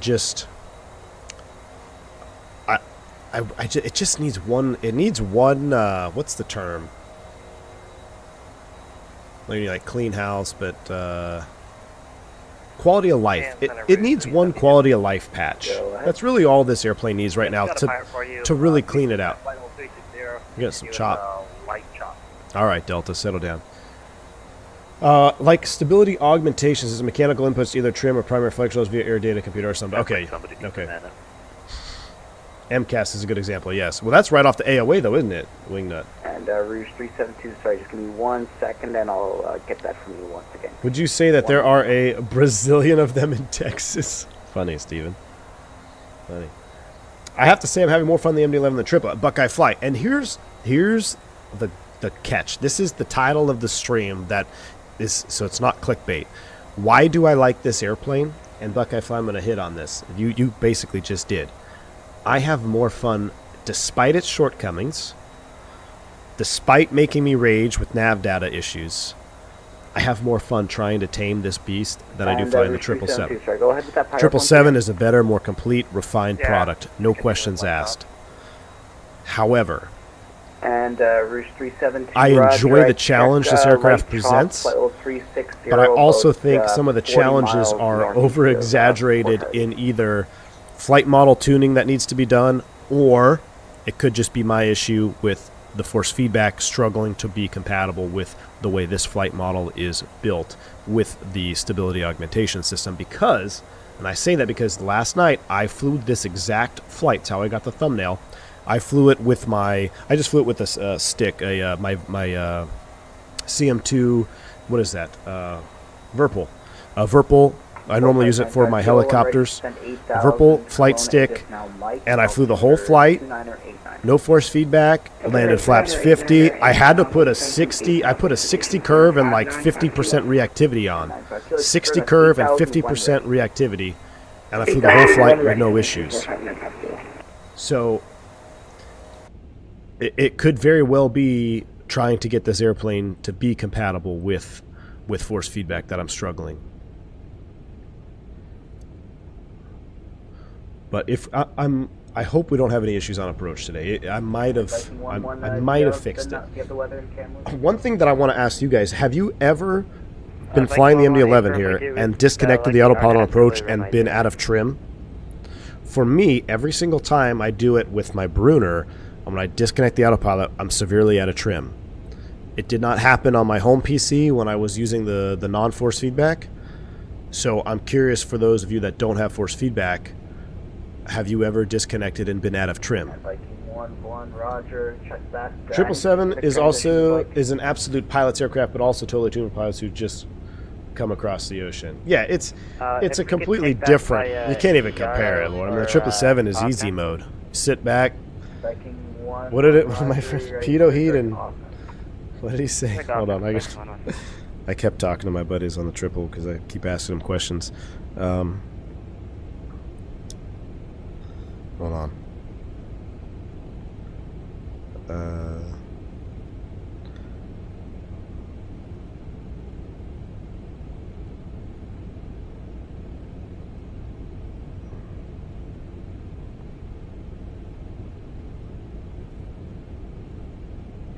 I can't find it now. Oh well, our group text is just I can't find the message, but he said a phrase. Oh, Pedo Heat, what's to eat? That sums up the 777 for you. Pedo Heat, what's to eat? You need to turn the Pedo Heat on. What's to eat? There you go. That's all you do in the 777. This is completely different. This is much more hands-on. I mean, it didn't get its nickname for no reason. Megadeth 11. Guys calling it a Scud missile because you never know where it's going to land. Like, there's a reason for it being challenging.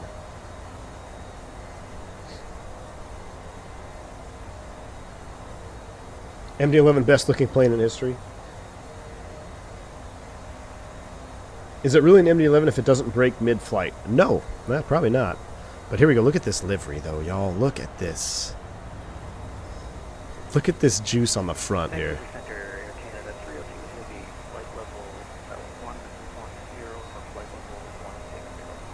I kind of like the sun view. Climb flight level 370, Air Canada 302. 8279 contact. Oh, that is so juicy. That is juicy. Do you know why Scud missile turns so badly? Bomb Tech, why? Every time out of trim, 15.5 nose up top of descent? Wow. Hudson, I would die for an L1011, dude. Still nowhere properly eat your dinner in the 777. Got to go back to the crew rest. Like, yeah, you do go. That's pretty much where you go, Lauren. Yeah. You do have a little. There is a side. Oh no, is that in the 7.8? The little side table. I think that was on the 7.8. It's like a little mini wannabe tray that Wingnut has in his 220, but it's on the side where your shin would be.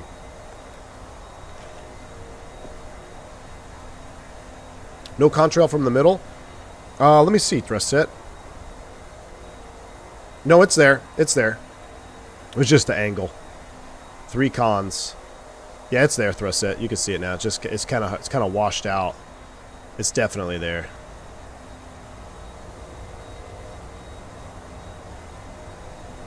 There she is.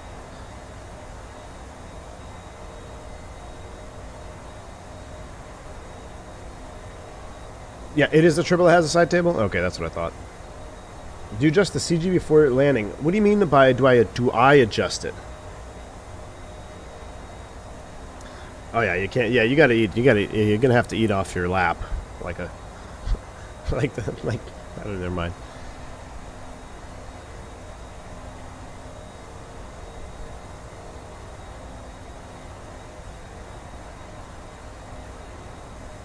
Oh, the 7.8 has it too. Okay, okay, good. Hot hairish, dude. 7.5. Yes, man. I can't wait for that either. Ooh, that's a good shot too. With the snow in the background. Actually, I'll tell you what. Let's go back to this cam. Let's bring that around. Let's make a commercial photo for Canada Air Virtual. Lauren's probably just so pissed. So pissed at me for flying this livery. A little sun in the background. There she is. That's what I want. She is Berto. Hey, Berto, good to see you, man. Berto, how you doing, man? Berto, I want to thank you for all your. You've been doing the super thanks or the thanks on VOD on the videos that already went live. I appreciate each and every single one, Berto. Thanks for stopping by and hanging out with us live. Look at those wings, man. You've been here 47,000 months, man. Appreciate the support all these years, and it's always a pleasure to have you stop by the stream, man. Really need to do Pankridge Ops flight. Zippy, find me a livery that would fly to Anchorage, or I want to do a passenger. I'll do a passenger ops to Anchorage. Or here's the other thing, though. There's a couple of good. Is it VOSP, Brazil, Gustavo, the MD-11? I saw a couple different liveries, and I also somebody messaged me that has some Colombian. I'm sorry, yeah, Colombia. I think there was a couple Colombian airports that were created, and they messaged me. I wanted to see if I want to fly down there. So there are a couple of good liveries, passenger liveries. Avianca Colombia. Now, granted, it's all white, but it says, I think it says Avianca Colombia on it. Either way, there's a couple of liveries that apply to South America passenger ops. I was thinking we were going to do some hops back down there again, take this thing up into the mountains. But I really wanted. Today is its last test. This is the last straw. I've reset my settings on my yoke. I've added some curve, and if I can do a flaps 50 landing, which is the most challenging and very, very rarely, if ever, used without issues today, then this airplane will continue to be in the rotation. But if we have all kinds of issues again and start oscillating and all that nonsense, we might just have to put her in the hangar until the 727 drops. VASP and Varek. Okay, yes. I think I saw both of those liveries. Zippy, I can't do cargo ops, man. No cargo ops. Cargo ops. Do you guys like? Hold on. We gotta let's end this. Do you prefer? Oh, good. I love when you try to type something and you weren't on the typing window and you just like opened 42 icons on your desktop because you were typing but you weren't actually typing. Alaska 9621, Roger. We started our descent and immediately. Alaska 9621, Roger. Actually, you're close enough to Anchorage there. They're offline. You taking China, Zippy? I mean, it would be fun to go to try to get to Anchorage with a maximum takeoff out of Ketchikan. You know, like load it up to the max and do a full Toga, no flex, no derate, just to try to get airborne in time. I mean, it could be fun to do that, Zippy. You're on a point. And there is that World Cargo livery is pretty good. And there is that one livery that's all white, that's completely dirtied up. Maybe we'll do that one. That's the one wrong side was flying. Boxes don't bitch. I know, they don't bitch, but the pilots bitch more than anybody. See, the pilots make up for the lack of passenger bitching in cargo ops.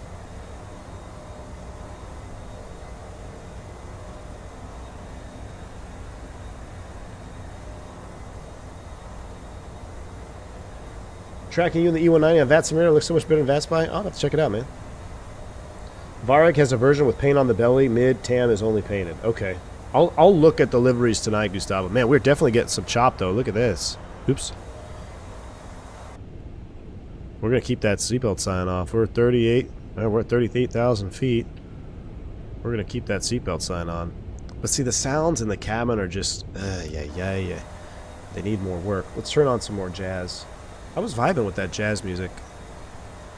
Let's get our jazz back on. We'll turn the sim down a little bit. It's a little loud. Matter of fact, let's go back to drone cam. Put it in the rear of the airplane. Because AJ was going to make fun of me there if I didn't say that. Where's a good 3-holer view? That's kind of cool. Or head on might be cool too. Oh, I don't know. That's a good shot right there. That's a good shot right there.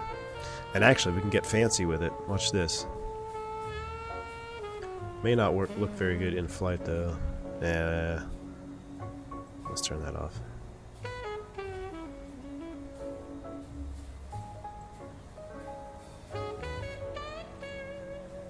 I'm about realism. Wow, I'm surprised the chat is so split.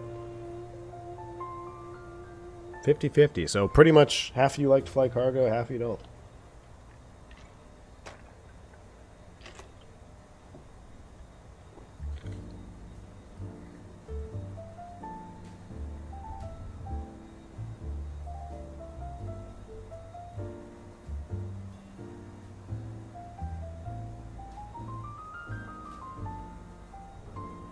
Hudson Markle, what throttle are you using? Oh, you can press F1 to toggle focus mode? I didn't know that. Any force feedback yoke suggestions? Airplanes of Finland? Not yet, man. I really want to try some more. Has anybody seen that Flight Sim CLS 60 yoke review? Somebody posted it in the Discord. I didn't get to watch it yet. I wanted to see... I don't think they use CLS to sim software. The thing with force feedback yokes, y'all, and this is something you got to understand, is it's not as simple as plug and play and you feel the effects of the sim on your yoke. The yoke has to talk through a software program that's going to take data from the simulator that you're using. Some simulators have more data to give that software, thus making it a more immersive and better experience on the force feedback yoke side. Now, I don't know what these other yoke brands are using. So until I can physically, and because force feedback is so expensive, let's be honest, I mean, you're going to be, even that Flight Sim one, I think that the cheapest, you're going to be right under $1,000 US. Just say with shipping, it's $1,000 US, right? So you got to make sure you're making the right purchase. And I have a hard time recommending any one over another until I can physically really see what's happening with the yoke and the sim that it's running in. Gustavo, this turbulence is no joke. Yeah, we're keeping the seatbelt sign on. Vitor, good to see you, man. Oh, the TC-8 Hudson. Yeah, I'm not sure because you're trying to put it on an axis. Yeah, I'm not sure, man. Why did Chris get timed out? Oh, you... Got put a decimal point there. Sorry, Chris. Nightbot got a little excited. Thought you were a Russian bot. I've never done VR. Bosco, good to see you, man. 49, you tried it at the expo. It's great. 49 Whiskey. What was it on Microsoft Flight Sim? And what airplane did they have you, or what airplane did you get to try it with? I'm just out of pure curiosity.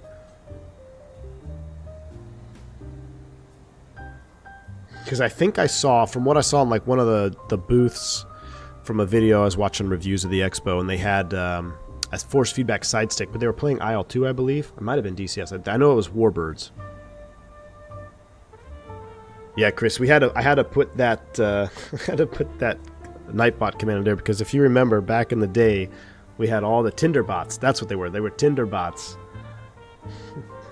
Post a with you if you remember the Tinder bot nightmare on YouTube Live. DCS VR and Apache would be sick. Yes, no, especially with a force feedback stick. It was the 172, works X-Plane and Microsoft. I believe it works for those. Yes, 49 Whiskey. Okay, interesting. So yeah, GA aircraft are the best for force feedback yokes, especially if the software allows for the additional effects. And Microsoft Flight Simulator and X-Plane both do. So like an example is when I fly the King Air, you have a whole nother set of effects that you can enable, such as, you know, your engine vibration. When you start up one engine, you can actually feel the propeller come out of feather in the yoke, and then when you start your other engine, you feel that one as well, and then they sync up, and it's just a constant, just a little buzz on the yoke, basically letting you know the airplane's on, which is very realistic. I mean, you can pretty much feel that. And plus, all the other effects that are impact light aircraft that really don't impact airliners. When you get into the airliner world, it gets very. You got to have the right configuration in your profile for airliner force feedback flying. And autopilots, these airplanes, because they have such advanced autopilots, it can really make it challenging for having the autopilot work and do what it's supposed to do. And that's where the software really comes into play. Ready to send 15,000, Ketchikan, altimeter 2998.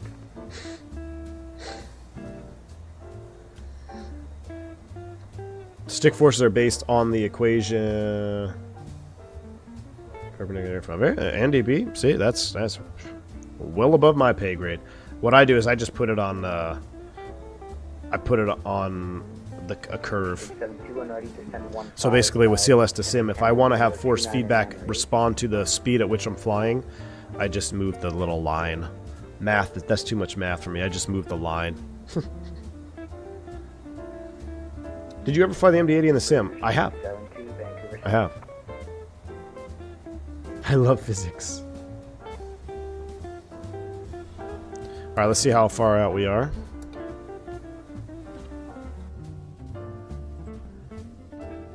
We're going to plan our descent here pretty soon. We're looking good.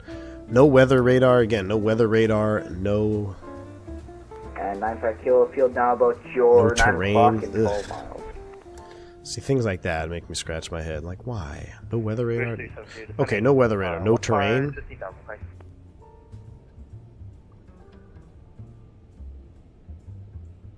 Much better engine, though. I mean, that looks pretty good. The robo-mommies were an epidemic. You're 9 o'clock, 10 miles.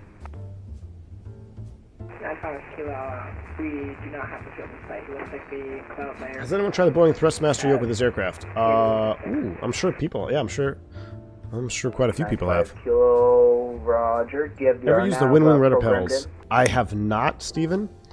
I was gonna order them for my home PC, but I ended up just getting a cheap pair of Satex because I didn't want to spend the money for my home 95 PC. kilo, Roger. How far below you do you But I've heard they are pretty good. I've heard good things. I believe Cam MD-80, who's not here live right now, but he has them in operation right now. 5,000, 4,000. 4,000. I also watched a video. Check out G-Lock, G-L-O-C, which I just now understood. Now I understand why the name of his channel is G-Lock Media. Makes sense. I was wondering why he was G-Lock Media, and now it makes complete sense because G-Lock. He did a real good comparison of the Wing and Roger. the Verpal, I believe. In that case, just Pre-orders for the Wing Airbus stick are I open. may have you program the RNAV just in that case. End up flying into some terrain. Wish they'd hurried up with the 777F. So, what I'm gonna have you Man, do I wish I could. I wish they'd hurried up with the 727. and program the RNAV. We're gonna have to fly some Airbus because we haven't flown it in a while, and I know y'all are getting upset with me. But once the 727 drops, I hope y'all are ready to learn, because we're gonna fly the 727 around the world on stream. Somehow, some way, we're gonna figure it out. We're gonna fly it around the world on stream. Wish they'd hurry up the 744. Well, 744 as well, Steven. 707. Man, that Nimbus DC-8 looked awesome for X-Plane. Too bad it was X-Plane. But yeah, Steven, if they dropped to 744, that would be sweet. You know what airplane I'm looking forward to, but I think it's probably going to end up being a 2025 release, is the Just Flight. Remember the A300 B4? A300, the old school one? Look at that view. It's pretty juice right now, though. Too bad my window's kind of mid. There you go. That's more realistic.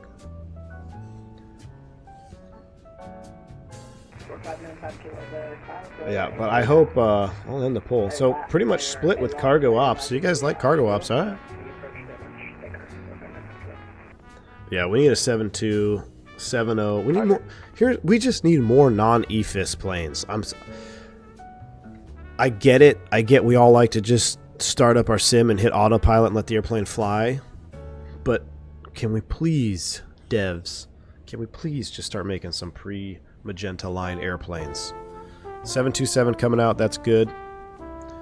I would love a Diesel 8, probably not going to get one in Microsoft. And 95 Kilo advise me of the approach. DC-10, L-1011, probably not going to happen. Actually, there is a freeware DC-10. 73300, yeah, Wingnut, I would take that too as well. Even though it's got some glass, I'd still be very happy for a 300. I'd like a 73200 Wingnut, 73200. We just need some more. Even if there's props, like prop jets, like someone said, a Convair. Yeah, Sam F. I'm with you. 7.3 Classic only if there was an option. Phoenix. You heard it here first, y'all. Phoenix is making a 7.3 Classic. I don't know, but I'm pretending and hoping that that's the truth. DC-3, Jeremy Harvey. I believe there is isn't there a DC-3 in the sim? And it's okay. Problem with the DC-3 for me is that it's just for streaming. It's just not. There's so much you got to be doing. Same with the PMDG DC-6. Like, pretty good simulation, but number one, I don't like the panel on the DC-6. It looks like you're flying a wall. That might be a little too old school for me. Lockheed Electra. Okay, now that would be pretty sweet. You only bought the freighter flight speed. You like cargo that much? Well, hey man, more power to you. I'm glad you enjoy it. I would like to do. We might do a cargo op out of here. Let's see. Tomorrow, I'll test you. Since we're all here, I'm gonna do one more poll. If we stream tomorrow, I was gonna do Airbus. Oh my gosh, I did it again. Galactic 2095, anchorage offline, surveillance service terminated, change en route frequency. Roger, we're going over to the dark side. Thanks for the service, and we hope you have a good day. Legal? Let me know what you want to fly tomorrow. We can either go Airbus, or we can go MD-11 cargo to Anchorage. Out of Ketchikan. We'll max it out. We'll see how much weight we can take off out of Ketchikan and go to Anchorage. Probably going to get a lot of turbo prop kick from the Starship when it comes out. Cannot wait for Marconi to play the mom and listen to the radio. So, Lauren, I feel like someone said the Starship was coming out and then I just forgot. But yeah, that Starship coming out would be pretty sweet. E-Jet, King Air, Duke. Team Vodka wants me to fly all the good airplanes. Team Vodka, no one watches them, man. I'm still recovering the channel from being in 6 weeks of darkness. But maybe we'll do something late night, man. Maybe we'll do a late night King Air flight or a Duke. We got to get back in the Duke.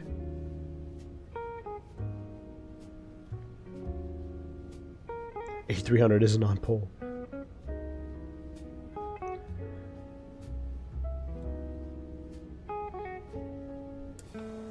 I have not tried the Honda Jet. I have not. So once we're getting closer to TOD, and we'll have to. Might have to do some of our own planning here because Doug's. We might have to plan for the 2.9 and then maybe circle. We'll see. We'll let this song play out and then we'll get back to work. I do miss the Duke. Fly them all in one stream. Jim said the Lear would be good, just don't let what happened last time happen again. You know, Zippy and Team Vodka, FT Sim, I listened to, because I was browsing the FT Sim page hoping for MD-11 sound pack, and I saw he has a Lear sound pack on there. Now, I know Boris is going to come out and absolutely crush the Lear sounds, and it'll be the only sounds I ever put on the Lear, but for the time being, the FT Sim Lear sounds weren't, well, they were better than the last I remember the default. And I haven't flown that airplane in a really long time, so I don't know if there's been updates to the sounds, but check them out, let me know. We could do a Lear op, because the Lear, we haven't flown that in ages, and I do love the Lear. We'll do a circle, Gustavo. If he's got us on the RNAV 2.9, we'll circle for 1-1. Because this is really my last test with this airplane. If I can't control it on this approach, then we might just have to put her in chill mode for a while. Is the Lear worth currently? Ethan Joy, yes. I think it was worth it back when I first started flying it on the channel when it was early beta. Is it beta? Alpha? It's still early. I mean, they updated a ton. I think it's kind of finally slowed down on the update front. I think maybe, I don't know, I feel almost feels like devs are kind of getting quiet. Maybe they're getting access to what 24 brings, and who knows? I don't know. That's what I would like to think. In my mind, in a perfect world, I would like to think that all the devs that we love and appreciate already have access to Microsoft 2024, and they're already looking at their products and how they're going to make them compatible, and already working on updates and all that stuff. That's in my mind. I don't know if that's true at all or not, but it seems like it's kind of gotten quiet, except for those that want to throw stuff out to the sim before 24 releases to get some money. Yeah, this airplane. Anyway, Sam says, I've flown with a couple guys that flew the Avro back in the previous iteration of my company, but for some reason I've never been super motivated to fly in the sim. Really? Sam, the Avro is, I mean, the 146s are a lot of fun. They really are. Do I miss the PC-12? No, Jeremy. That airplane, they did something wonky. And again, until it's got more of a simulation, a depth of simulation behind it, I just don't enjoy it. The Duke is way more enjoyable in my opinion. Even the TBM, way more enjoyable. 265 center, will you need to backtrack? Just because of the depth of simulation. Okay, 265, clear for takeoff, runway 34. Not that it's necessarily bad, but when I'm flying a turboprop and I know nothing can go wrong and I can abuse it, and I don't have, it's just, I lose interest quickly. Were you on Gray Zone Warfare? No, I was not. Starting to storm, Hudson? You'll be alright, man. Oh, really, Kyle? That's very interesting. Bruce 372, Anchorage offline, surveillance service terminated, change en route. Ever consider doing a Microsoft bush trip for a stream? Yeah, we've done... You mean like an actual bush trip in the sim? Interesting. No, I haven't. We've done our own bush trips. We've done our own South American bush trips. Alright, we're going to pause the music. We're going to bring the sim sounds back up. We're going to start taking a look at what we got to do here. Cause... traffic now rolling, clear to land runway 34. Alright, so clear to land 34. Let's go ahead and start looking ahead of the game here. Again, always be ahead of your aircraft, but this airplane in particular, you need to always be ahead. Like the 777, it's very forgiving. I feel like you can, if you fall behind, it's pretty easy to make up time. This airplane, you get behind the 8-ball on this bird, low level, whether it's the true nature of the MD-11 or TFDI's rendition or a combination of both, this airplane will put you in the dirt if you don't figure out what you're doing. Canada 302. Well, I mean, we almost put it in the dirt in Cancun, in Mexico City, and I was on it. I mean, I was on it. Disconnect the autopilot, got out of phase, and all hell broke loose. All right, 1129. We have 2 airport availables, or 2 runways available for landing. Let me see what the weather is real quick here. Was that for 1190? No. Affirmative, 1 ready to send 15,000, Ketchikan, altimeter 2998. I forget how to get the ATIS. Alright, 1 ready to send 15,000, 2998 for the box, FedEx 1190, thanks. Canada 357, 1 ready to send 15,000, Ketchikan, altimeter 2998. Alright, pod discretion to send 15,000, Air Canada 357 Heavy. Ah, I said heavy. Lauren, come get me. Alright. Oh, I wanted a rival. Canada 265, takeoff and altitude. Canada 265, identified, flying. ATIS not available. Oh. Does this not have a DCS chopper stream when? Yes. What, Lauren, honestly, I've been waiting for my PC. So, like, my rig is set up. You've seen it in the Discord, or at least I posted a picture of it. I got my chair set up. I got my collective set up. Everything is ready to go to make DCS content. I'm just waiting on my PC to finish. And right now, stuff is stuck in shipping, and it's just one thing after another. So, but that's really the only reason I haven't done any DCS. I got to do en route. Ah, maybe that's it. Thank you.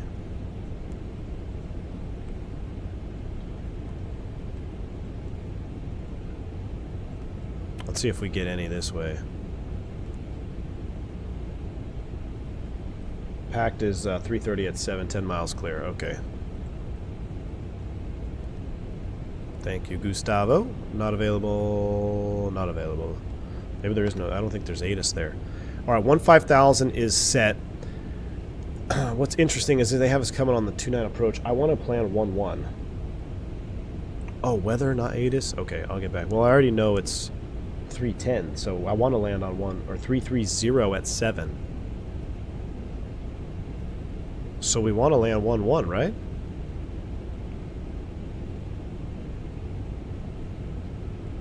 No, actually, we want to land 2-9. We want to land 2-9. I was thinking 0-0-1-0 in my mind. I was thinking 10 or 11 degrees, not 115. Sorry. So, yeah, we're going to do 2-9. For 2-9 approach, we have RNAV Bravo. We're not going to do that. We're going to do the RNAV GPS 2-9. We're coming off ANN, so that looks good. Procedure turn. Hope. 7 going to be closing. Surveillance service terminated. Change en route. All right, thanks for the ATC, Air Canada 357. We'll see you. Yeah, thanks for the ATC, FedEx 1190. Yeah. Oh, Vodka's got all sound, all serious, professional. Thanks for the ATC, FedEx 1190. Canada 265, proceed direct to Merritt. I'm going to be closing. Change en route frequency.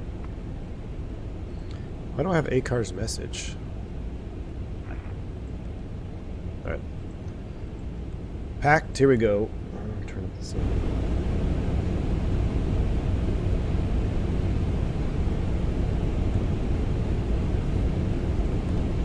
RNAV 29. And minimum profile altitude, I'm going to set 3,500. Insert that. Transition Alpha November, November. Reinsert that. Alright, that looks good. All stations, Vancouver Center now closed. Anyone on the frequency, monitor Unicom 122.8. 2! Yep. 122.8.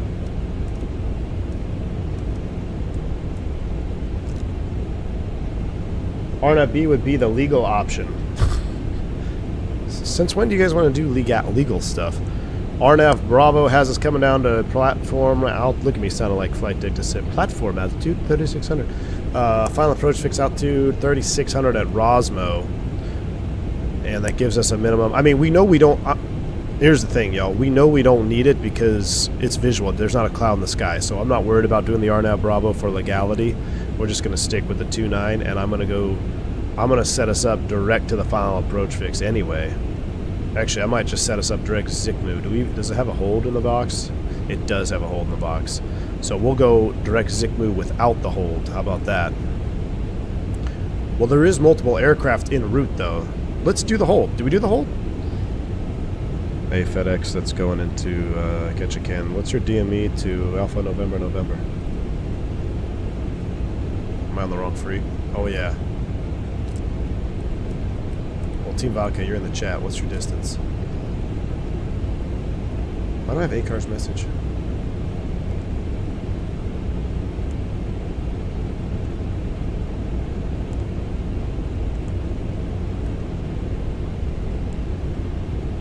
There we go.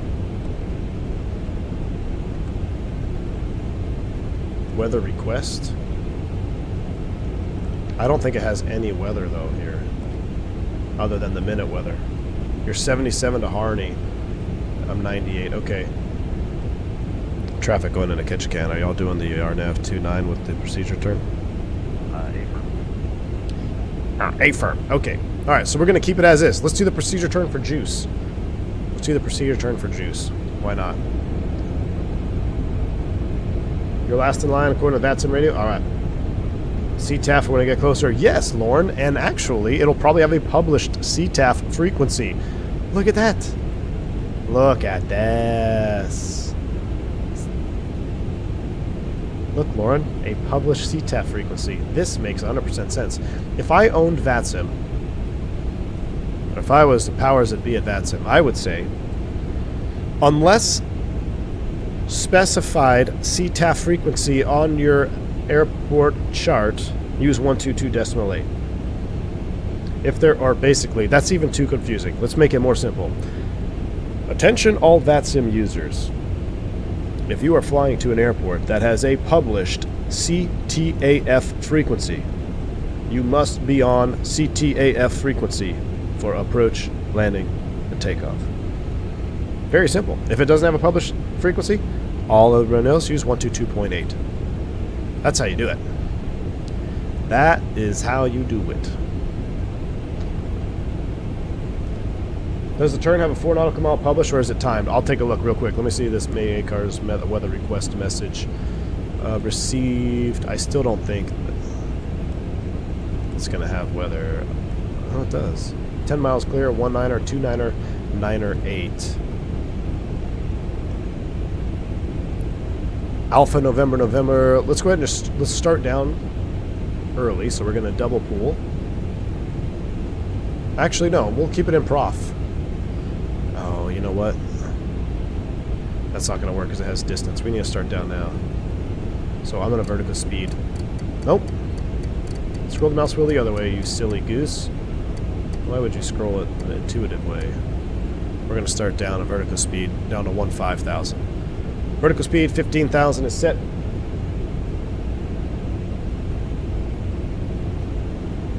Then you still hear LaGuardia at Kennedy, which defeats the point. No, it doesn't, because you can still say LaGuardia traffic or Kennedy traffic.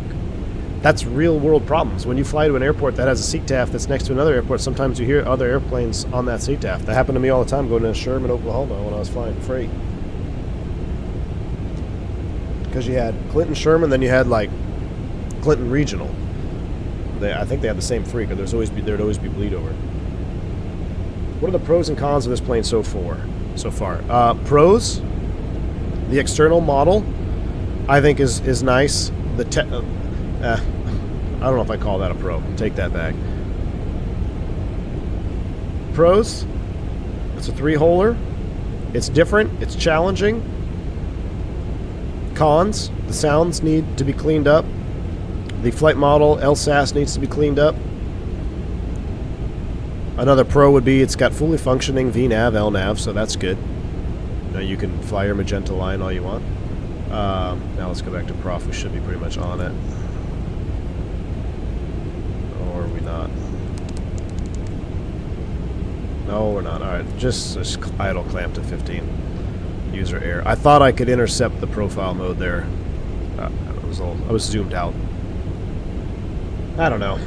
I don't know pros and cons, man. Like, I want to love it. I want to love this bird. I just feel like it's one quality of life improvement away from being a recommendable product, in my opinion. Right now, it's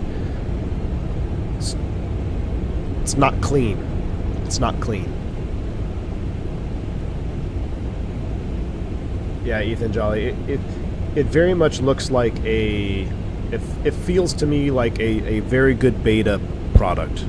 Like if this was a beta release, we know we've got all this stuff wrong, we're going to fix these things.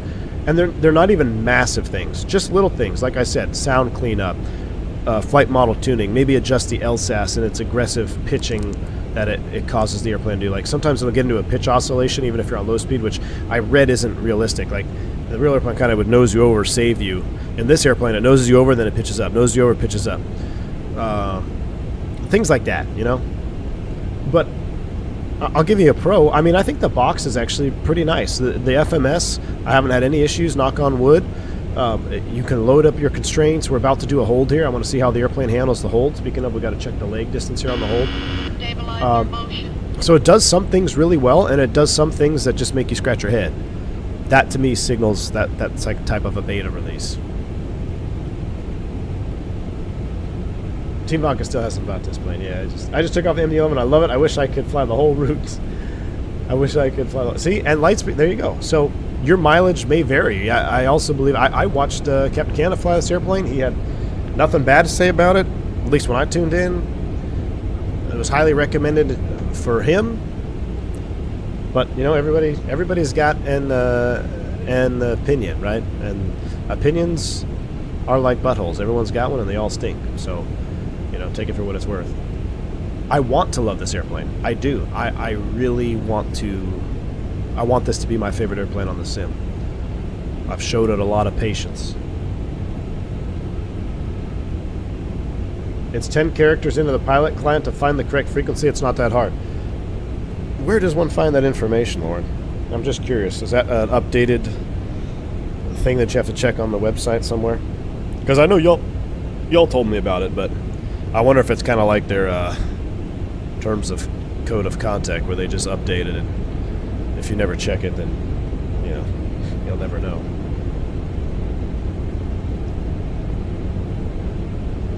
Places where tower close for the night is primary tower freak. CTAF does rarely need to be used at major airports and emergencies. Dot CTAF.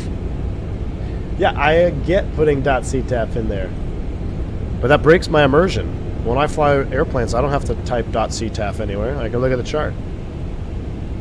It's literally in the post above.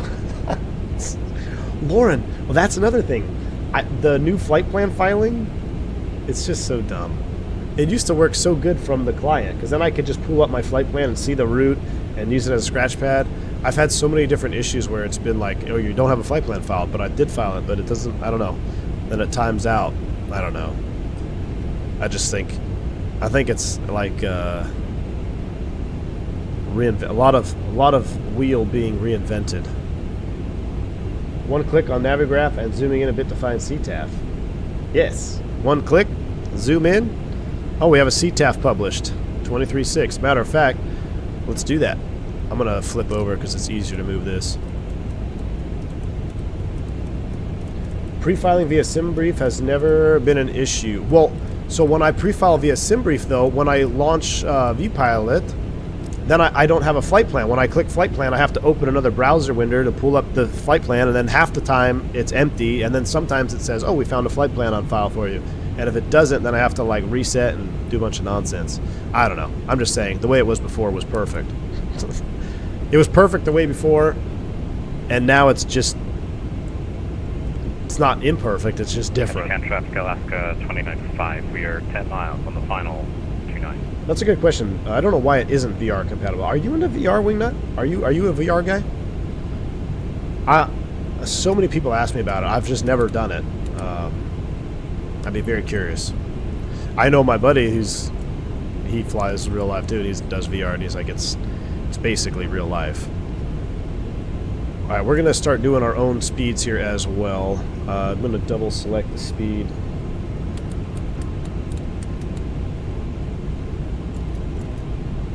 Let's come back to 250 here. Definitely VR for DCS dogfighting. See, that would be really cool. That would be really cool. I just saw XP72 got a VR headset too, so I'm gonna watch his videos on it and see what he says. if I ever do VR, it won't be for streaming because I don't like watching VR. I don't know if anybody does. Like if you watch a VR stream, it looks kind of weird. I think there's some ways around that, but if I ever did VR, it would be for my home rig for DCS.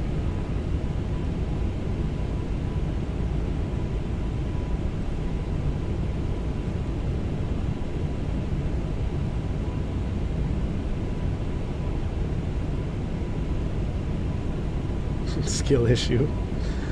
It might be. Hey, Lauren, I will not argue with you there. It definitely might be a skill issue. But I mean, you don't get what I'm saying, right? So, like, I feel like I'm doing it right. I'll do the sim brief. I'll pre-file.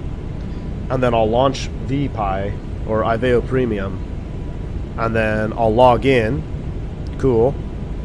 And then I'll click the flight plan on the Iveo Premium window.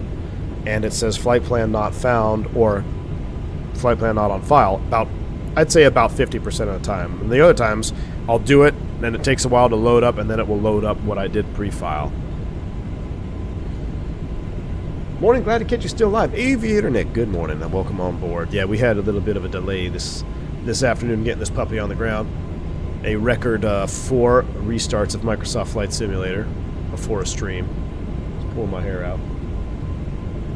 I mix 2D, 3D with Microsoft X-Plane, but fly DCS 100% VR. All right, very cool. It's interesting that you guys are saying that you kind of mix it, and when it says you do VR and then not for the Brox necessarily. Huh. I used to do VR DCS with my buddies, and the BFM felt real. I reached for the canopy to pull myself around the cockpit. That's crazy, dude. That's crazy. Pre-filing for Country Bumpkins tutorial coming on Discord. All right, make sure you tag me, Lauren. I'll have to check it out.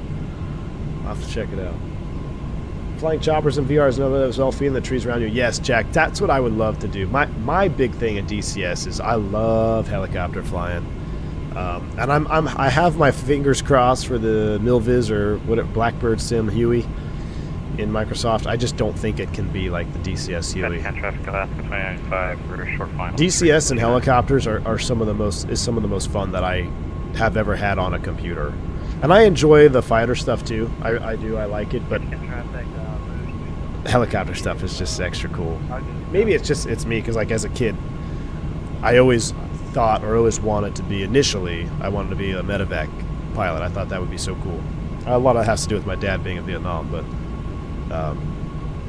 yeah, helicopter stuff has just always been very, very interesting to me. Cat shot and carrier trap in VR is life-changing. See, that would be very cool. I would love to do a cat shot in VR. That would probably be pretty sweet. All right, we're 11 for 10,000. We're 250 K knots. I think we slowed a little bit early, didn't we? Now we're 30 miles out. We did slow a little early. That's all right. If you profile on SimBrief and the sim time match the flight plan, you don't even need to click on flight plan and VPI. I always file 2 hours later. Then I sim for this reason. I always file 2 hours later for this. Interesting, thrust set. And I wonder, because that would help like your Stabilizer motion. or flight. Yeah, I see what you're saying. Interesting.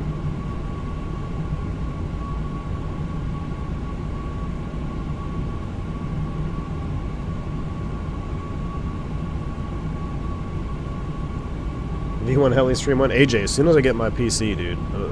Well, as soon as I get my new streaming PC, then this PC is coming back to the house. And it would be... Well, I'll throw her on the helicopter, man. But, I had her try to do a traffic pattern of P51. It's quite hilarious. Ketchikan traffic, Alaska 295, vacating to... Alright, the published holdout 2 is at 4,500.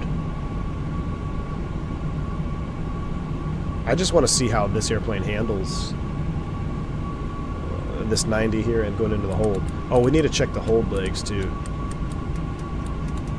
We're going to keep 4,500. We'll just keep it in idle clamp. Keep it in idle clamp down to 4,500. We're getting ready to go through 10,000 feet. Lights are coming on. The logos are coming on. Uh-oh.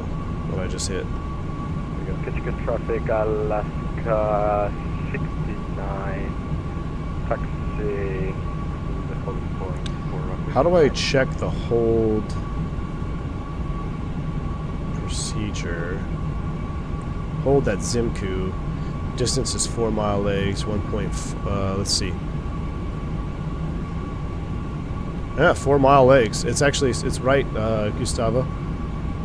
So it's a 4 mile leg. Hold inbound 295.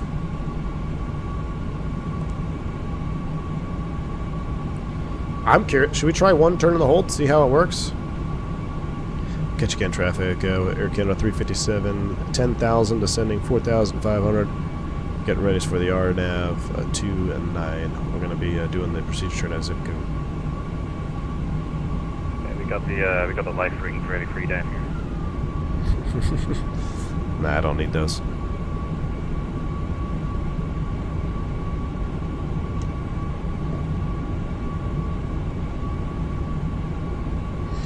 So I have a Ketchikan story for you that I think you'll like, but I'll have to give it into a voice chat one of these days. Key 6. Good to see you, man. Thanks for that $5 super chat. I appreciate your 20th super chat here on the channel. Key 6, my man. Appreciate all the support, dude. Yes, I would love to hear that story. We'll have to load it up in the voice channel.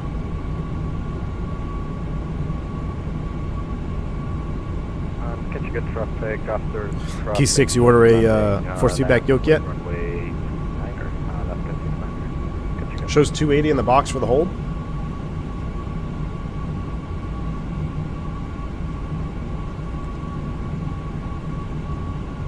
Speed, it doesn't say anything here. Let's do a hold at what's our hold speed at 4,500 feet? Well, probably close to like 220.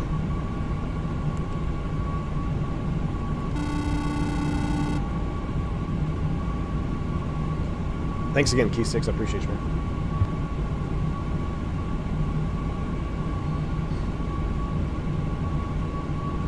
$230 max. Yeah, we'll do, what'd I say, 220? What airport's this? That's ANN?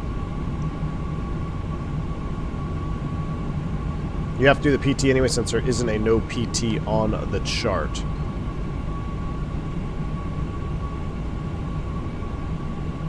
Yeah, and it's a bolded, it's a solid bold, so yeah. You would have to do the PT here. Not authorized for Victor 317, 266 southeast bound. Interesting. Yep, this one is a required procedure time. Alright, here comes the turn, 4,500. We're looking good. Man, what a midday for weather, though. The weather's super mid here today. Ketchikan traffic, Alaska 69er departing runway 9er.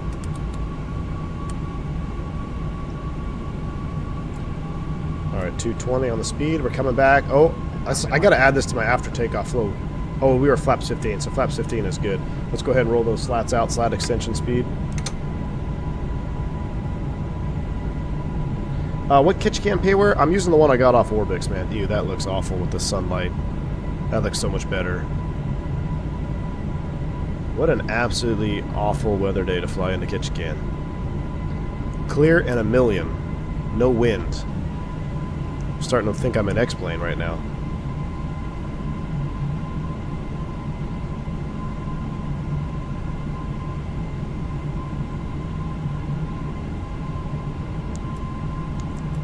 Ketchikan traffic, Air Canada 357 Heavy, turning over Alpha November for the procedure turn at Zimku, 4 miles from Zikmu, Ketchikan traffic.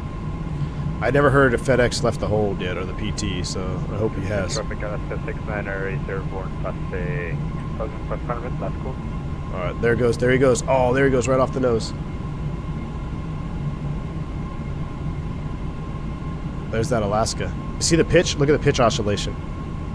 That's LSAT. Adjust. Vertical speed. Adjust. Turning visual for 29. Alright, we got someone turning visual. And we got that Alaska outbound. Make a turn, Alaska. Make a turn. Now this will be interesting to see how it does for the entry here. I'm going to leave it. Let's see. Let's see what it does here. I don't know if it should have a entry drawn out for testing purposes. Let's see what this airplane's going to do here. 220, yeah, we need to do the turn and the hold here anyway. There's that traffic, he's turning out, so that's good. LSAS is off without about. Yeah, the LSAS is off, but you see what I mean though, Gustav, it's pitching, so there's something going on with the flight model doing that. It shouldn't be doing that. Oh, one other thing, guys. I want to just check, make sure, since everything is so mid today, what's my T-LOD at? Let's run this up to like 270. I think I had that down for, I was doing something else. Out here in the middle of nowhere, run that T-LOD up. No, I'm not flying by hand. I want to see what this does here for testing purposes. Sometimes we crash into the mountain, sometimes we don't. Brought to you by Aeromexico. Alright.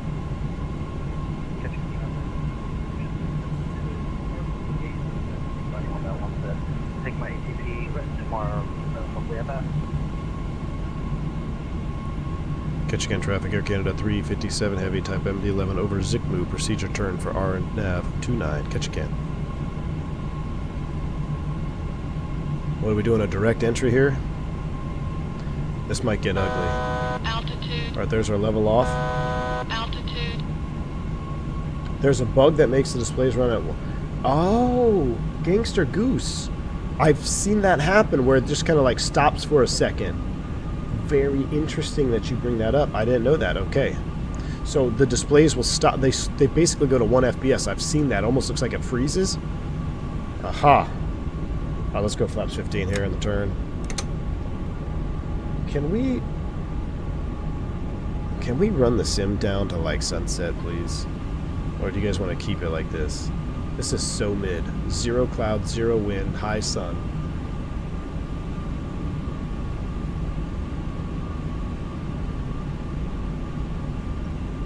Actually doing a decent job here. So did a direct entry. Ketchikan traffic, FedEx 1190, 10 miles from 29.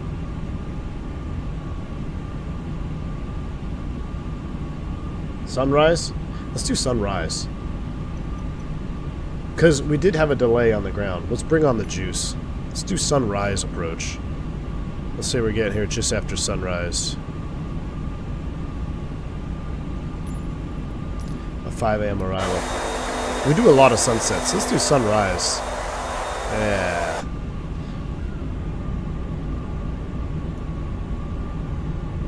Yeah, we need some juice. It's just midday, high sun, no clouds, no wind. It's just very, very mid. Summer in Alaska. Summer in Alaska is lovely, I agree, but I need some clouds in the sim. Microsoft needs some clouds in the sim. So there's some semblance of sunrise, sunset, southern Alaska, yeah. Alright. Oops, didn't mean to do that, sorry. I thought that was a... Ah! Juice up the lights here a little bit.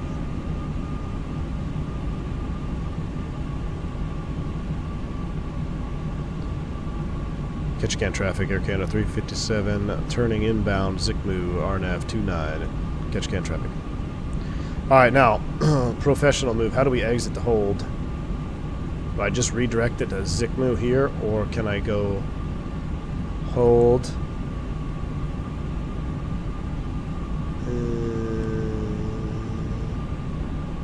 Just delete the hold? I actually don't know. So once we get turned inbound here, I'm going to...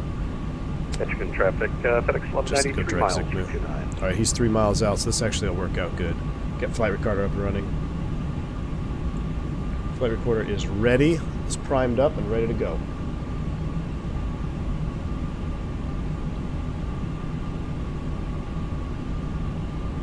I don't know what's happening to me. I almost feel like I want to do a second stream. This one just felt dirty.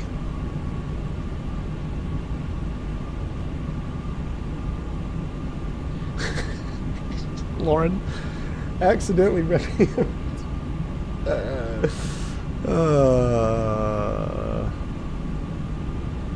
guys are savages. You're all savages. Alright, we're straight. Godspeed, direct Zikmu. Without the hold. Execute. Beautiful. Oh my gosh, we never ran perf data. Packed 29. Dry, get weather. What is our weight? 404.2, no decimal point. 404,200. Flaps 50. Low auto brake, calculate 4,400. We'll do low 4,400. We're going to set flaps 50 on takeoff approach, which is 153 with flips 50, 149. But we're going to up that another 5 knots. We're going to call it 150. We'll call it 153. We'll keep the same VAP here. 153.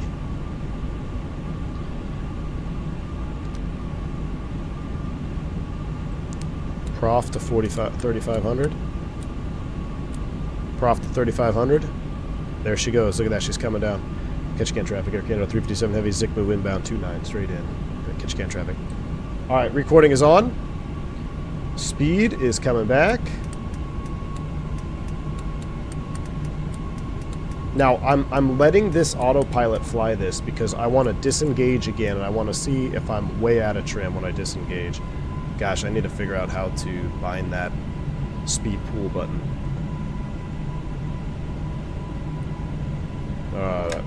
Flaps 28, just below the limit there.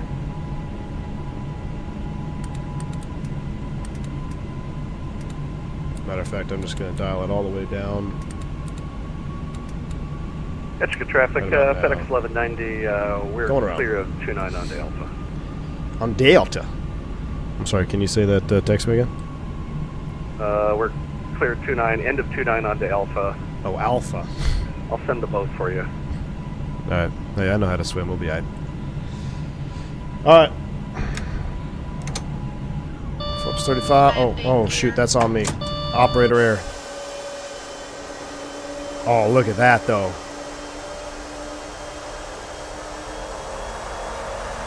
See, that sounds good. 153. Come on, auto thrust. Come on, auto thrust.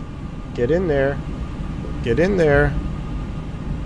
We are flaps 28.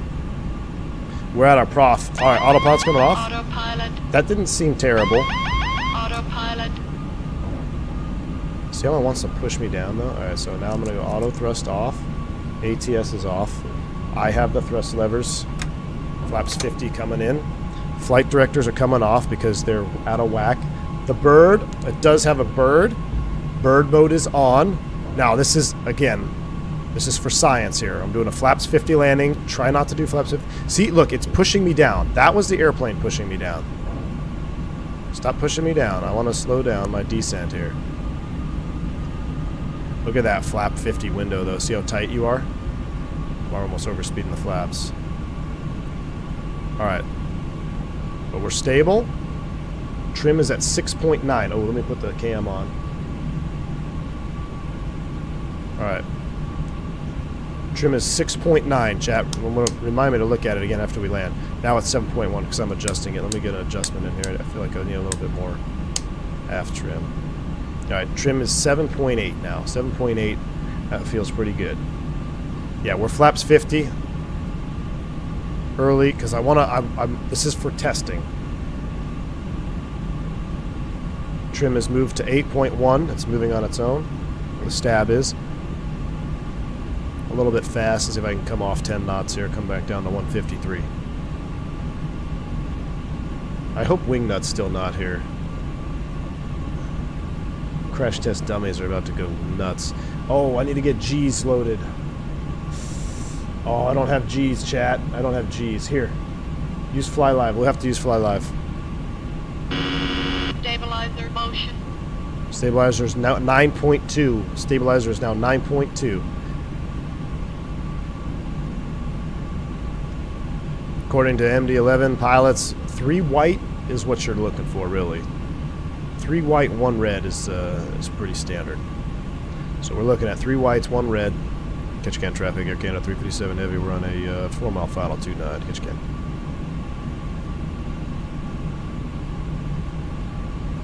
I like your idea, Steven. Alright, I'm not going to look at the chat. I really want to focus on this approach.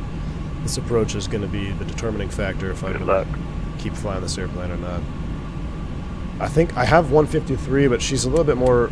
I think she should be right about 156, which we got bugged now. Right at that pink dot. A little fast correcting.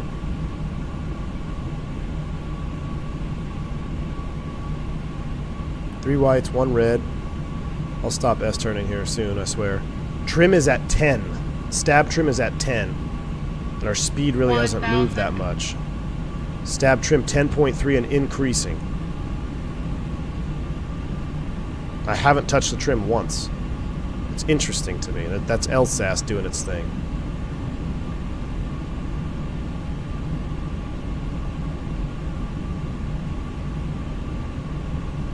A little fast correcting. That's on me correcting.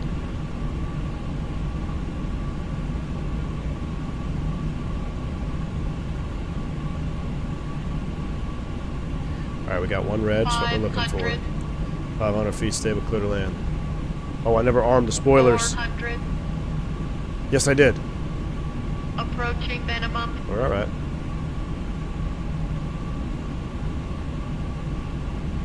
Minimum. Minimum. Stabilizer motion. It's moving. Minimum. 100. 50. 40. 30. 20. 10.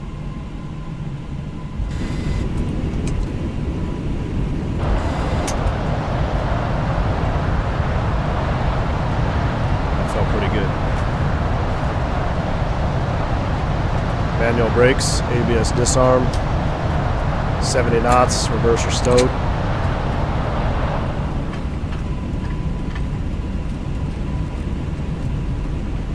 That felt pretty good.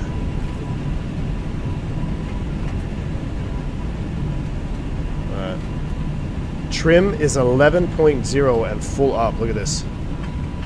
That's very interesting. There was no fly live? It didn't give you a readout? Alright. We'll do G's on the replay. How about that? We'll do G's on the replay. Alright, let's turn it off here. We'll come... oh, we gotta go all the way down to the end, don't we? Never mind. Those sounds are awful. It's like hitting Afterburner. I know, Wingnut. I know, dude. We need FT Sim here. Let's go ahead and get rid of the ABS. It looked pretty good. It felt pretty stable. And I was working with Team Vodka on the profile for the Brunner to kind of minimize what the trim is doing, or the feel of the trim on the yoke. And that was flaps 50, which again is not recommended unless you absolutely have to. I did feel as we crossed the threshold, and I don't know if we'll see it on replay, there was a nose down moment that was not me. I was actually holding aft, and the nose kind of dripped down, and I kind of arrested it with my yoke, but it was not, I don't know if it was a mechanical thermal type thing or if it was the LSAS again, but the nose was definitely pushed down on me when we crossed the threshold. Ketchikan traffic, Air Canada 337, we'll clear at 29, taxi ramp, Ketchikan. Alright, we'll clean it up. We'll do the flaps for Wingnut here. How about them flaps 50? We'll leave the lights on. Pink lights for Aladdin. Recording is stopped.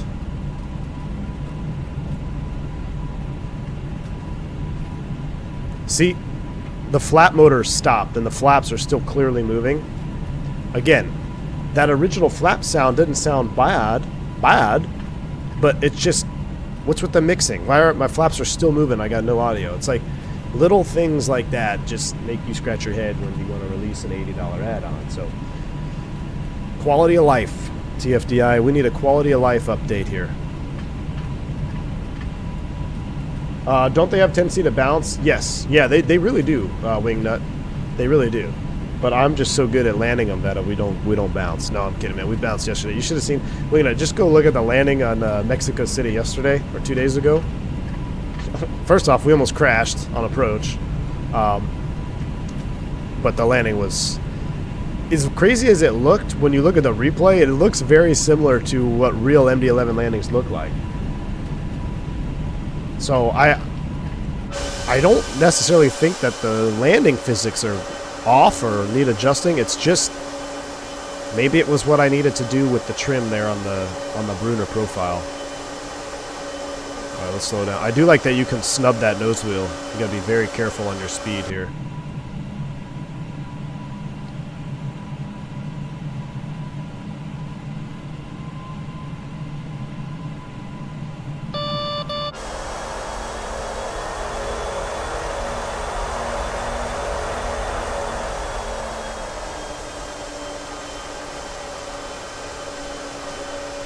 Yeah, Lauren, and also Flaps 50 at Mexico City yesterday was with the, it just didn't, yeah, we were all over the place.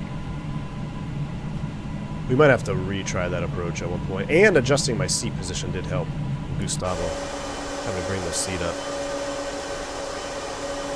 Alright, I don't know where the ERP line is, we'll call it good. ERP, right about there. We're going to leave the lights on, we're going to go right into replay mode.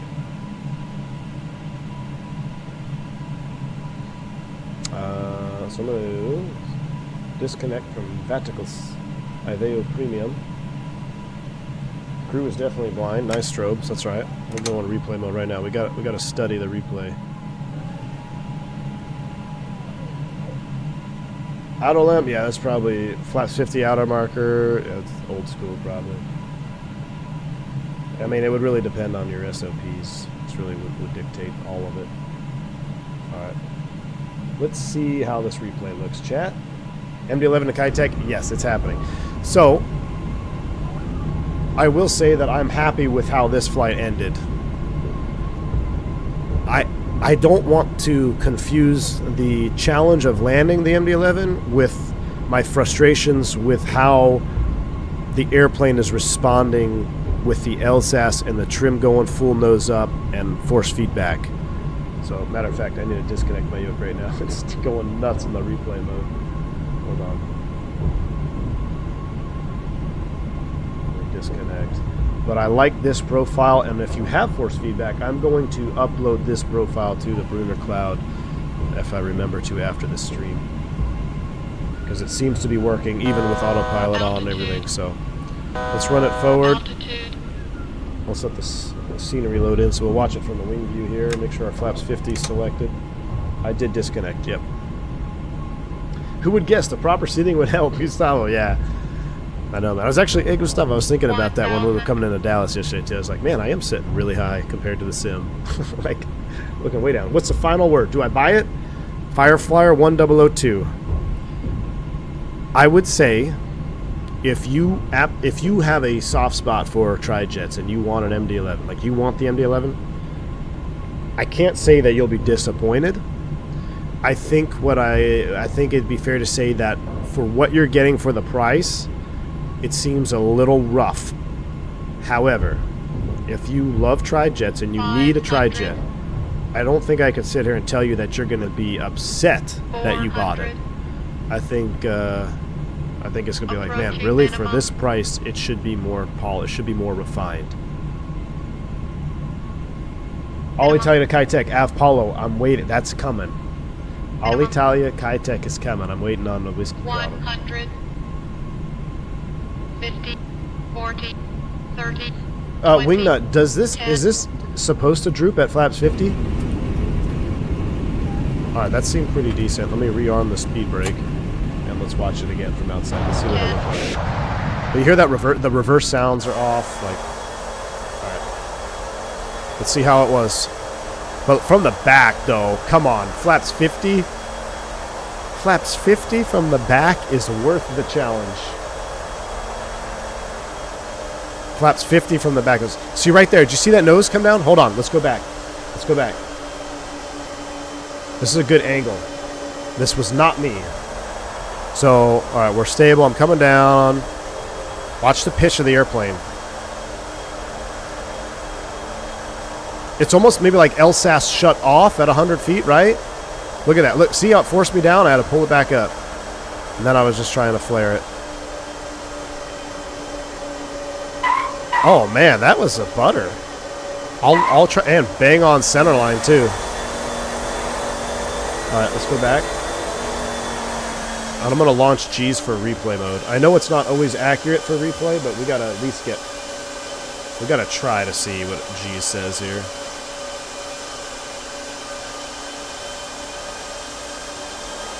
I got to go back to this cam real quick.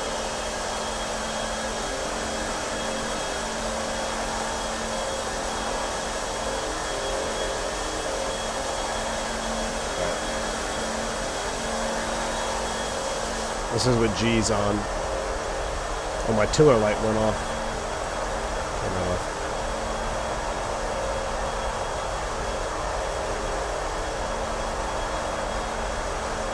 We're gonna get a. This one won't be super accurate unless it's really good. Then I'll pretend it's super accurate. All right, frame gen off so we can watch the compression nice and slow.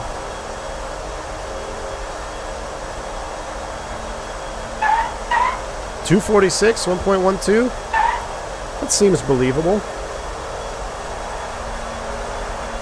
The sounds are super mid in replay mode. We'll try one more with G's on. Let me get these. Actually, no, I want to keep these in reverse. That's right. Keep these in reverse so they'll pop up on the replay. Let me make sure the spoiler is on. Spoilers needs to be rearmed. There we go. 500.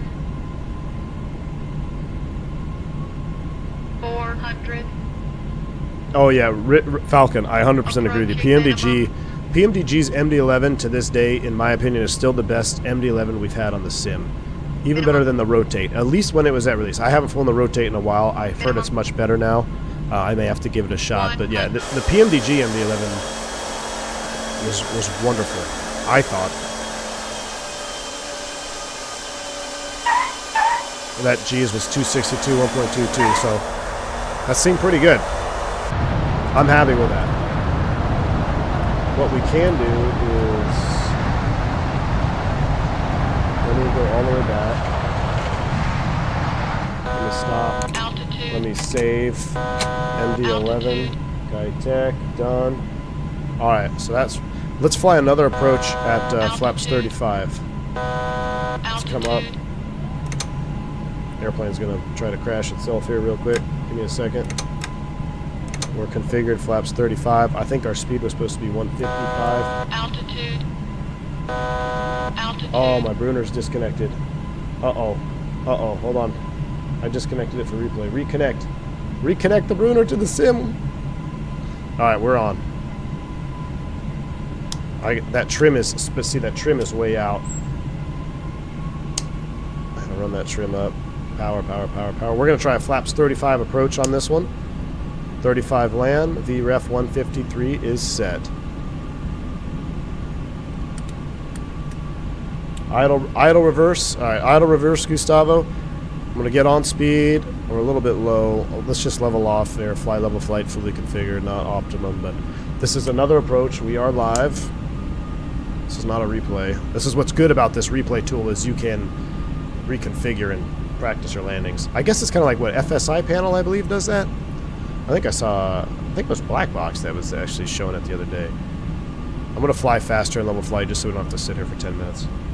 Pilot, Mateo, hey, take it easy, man. Thanks for stopping by the stream.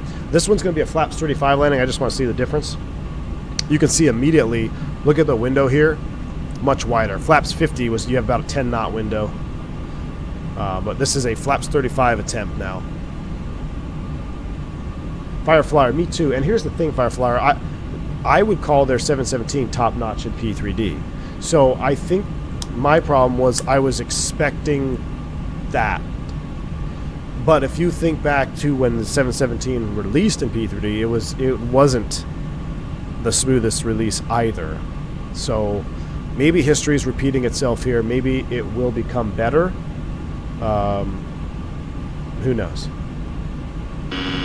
Stabilizer motion. So what's very interesting now, and this is probably a replay problem, Gustavo, and maybe this airplane isn't going to be so compatible with replay, as my trim is already at 13.1. It's coming back down now, 12.8. You can't really see that, can you? That camera's blocking it.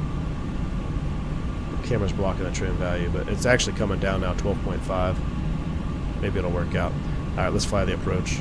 Let's see if we can get back on speed here. So 153 is the approach speed. Got it bugged, 153. I'm actually going to run it up 2 knots. Let's call it 155. Just get it off that VLS or whatever it's called, the MD-11. 155 on the speed. Runway's in sight. 4 whites. It's correct. Come down a little bit.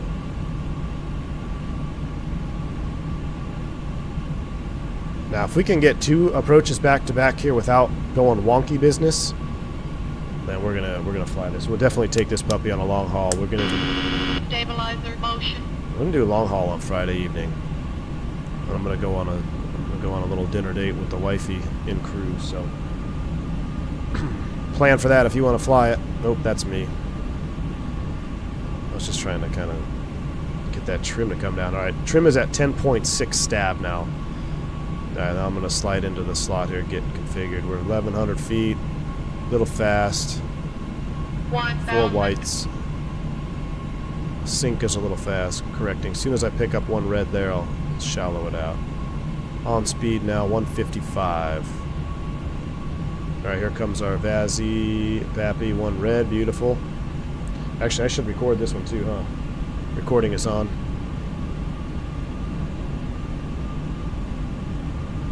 So maybe LSAS is working properly because I can feel with the thrust change, the stab moves. 500. I gotta dive into the frickin' 400. MD-11 manual about LSAS. Still a little bit high on this approach, that's alright. Approaching minimum. Minimum. No, G's is on, Minimum. AJ. 100. Sync rate. Sync rate. 50. 40. Sync rate. 30. 20. 10.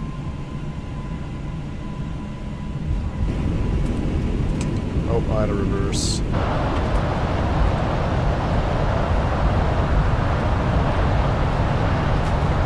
That one wanted to sink hard. Let's just look at the replay real quick. Alright, stop.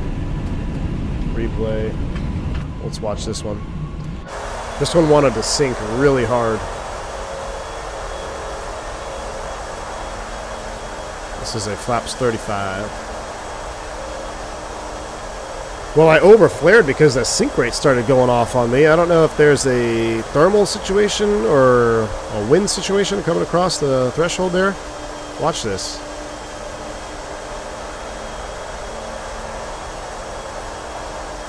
It's like sync rate, sync rate. Well, I overflared to stop the sync rate. Floated it out a little bit. Well, I didn't really float too bad. Drove the mains down a tad. Not terrible, though. Alright, chat. I think, at the very least, I'm going to wind that back. I'm going to do one from right here. I'm going to let the airplane get stabilized. We're going to do this one more approach at flaps 35.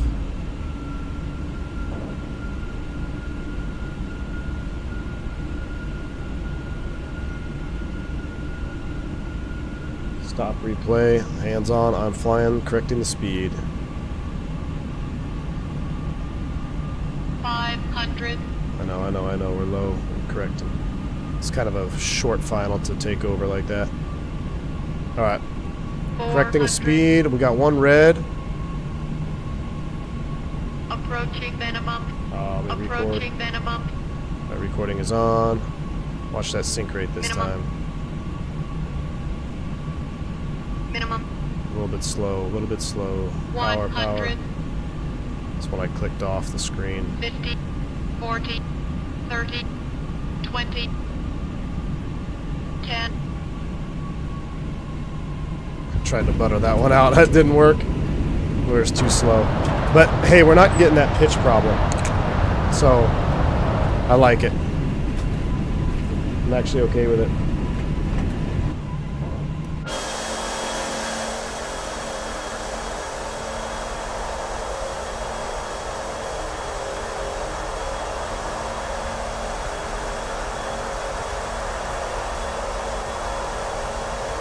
Yeah, Team Vodka, I think you might have solved it, dude. Oh, that was not a 300. That was no way. You tell me that's 300? That looks smoother than our first one. I think maybe G's is a little incompatible, or maybe the sloping runway. Look at this. Well, I don't know, maybe. We were still flaring. It might have been. We were kind of still in the process of flaring when we hit. I don't know. That doesn't seem like a 300 either way. Either way, I think that was pretty good. But Team Vodka, I appreciate you, man. I think you might have solved it, though. Let me load up that last one. MD-11. Boom. All right. Here we go, chat.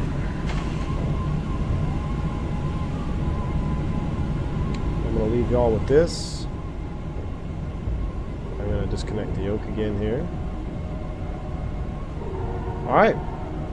I'm happy with the tweaks we've made to the profile. So, we might have fixed it. We might have fixed my biggest issue. It's still not perfect. So, second stream or nah? You'll know within the next 30 minutes. I'm gonna get off this stream. I'm gonna call the wife, see what they're up to. I don't know what we would fly though. Maybe we could do Airbus tonight. You know what? Because that's not hard to set up. I could leave the yoke L set up. Maybe we'll try force feedback tonight. Maybe do a little Airbus tonight. You guys want to do that? And then maybe some either Kitech or Colombia, Brazil MD-11, and then Friday Honolulu SFO. We shall see. All right. Let's complete the milk run and props. Ooh, milk run and props. All right, y'all. Enjoy the last replay here. This was from our first approach into Ketchikan. Thank you for hanging out with me today. Thank you for all the support, hitting that like button, staying live, even through our frustrations, our trials and tribulations at the beginning of the stream. That's a beautiful view right there. I've been looking at the wrong wing view the whole time. All right, y'all. You guys are awesome. Thanks for the support. I'll see you here in a little bit if we do a second stream. If not, I will see you tomorrow. Stay safe. Stay healthy. I'm V1.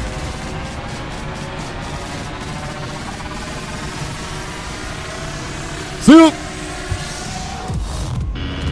Stabilizer motion.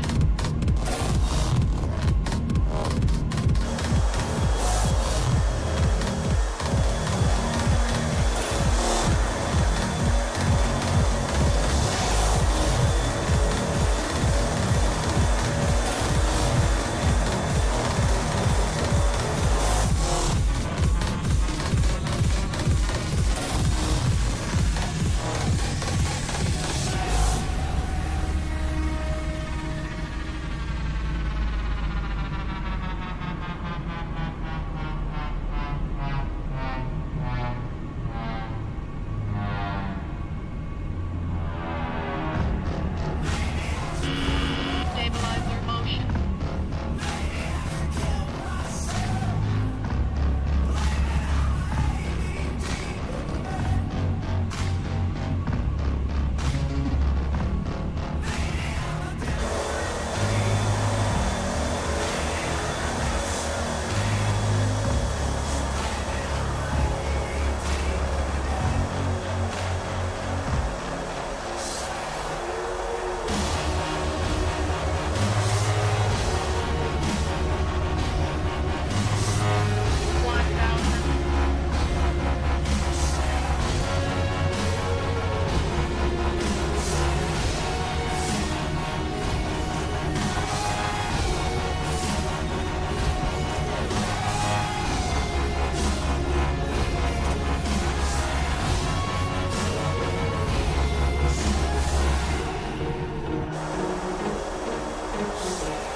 Approaching minimum.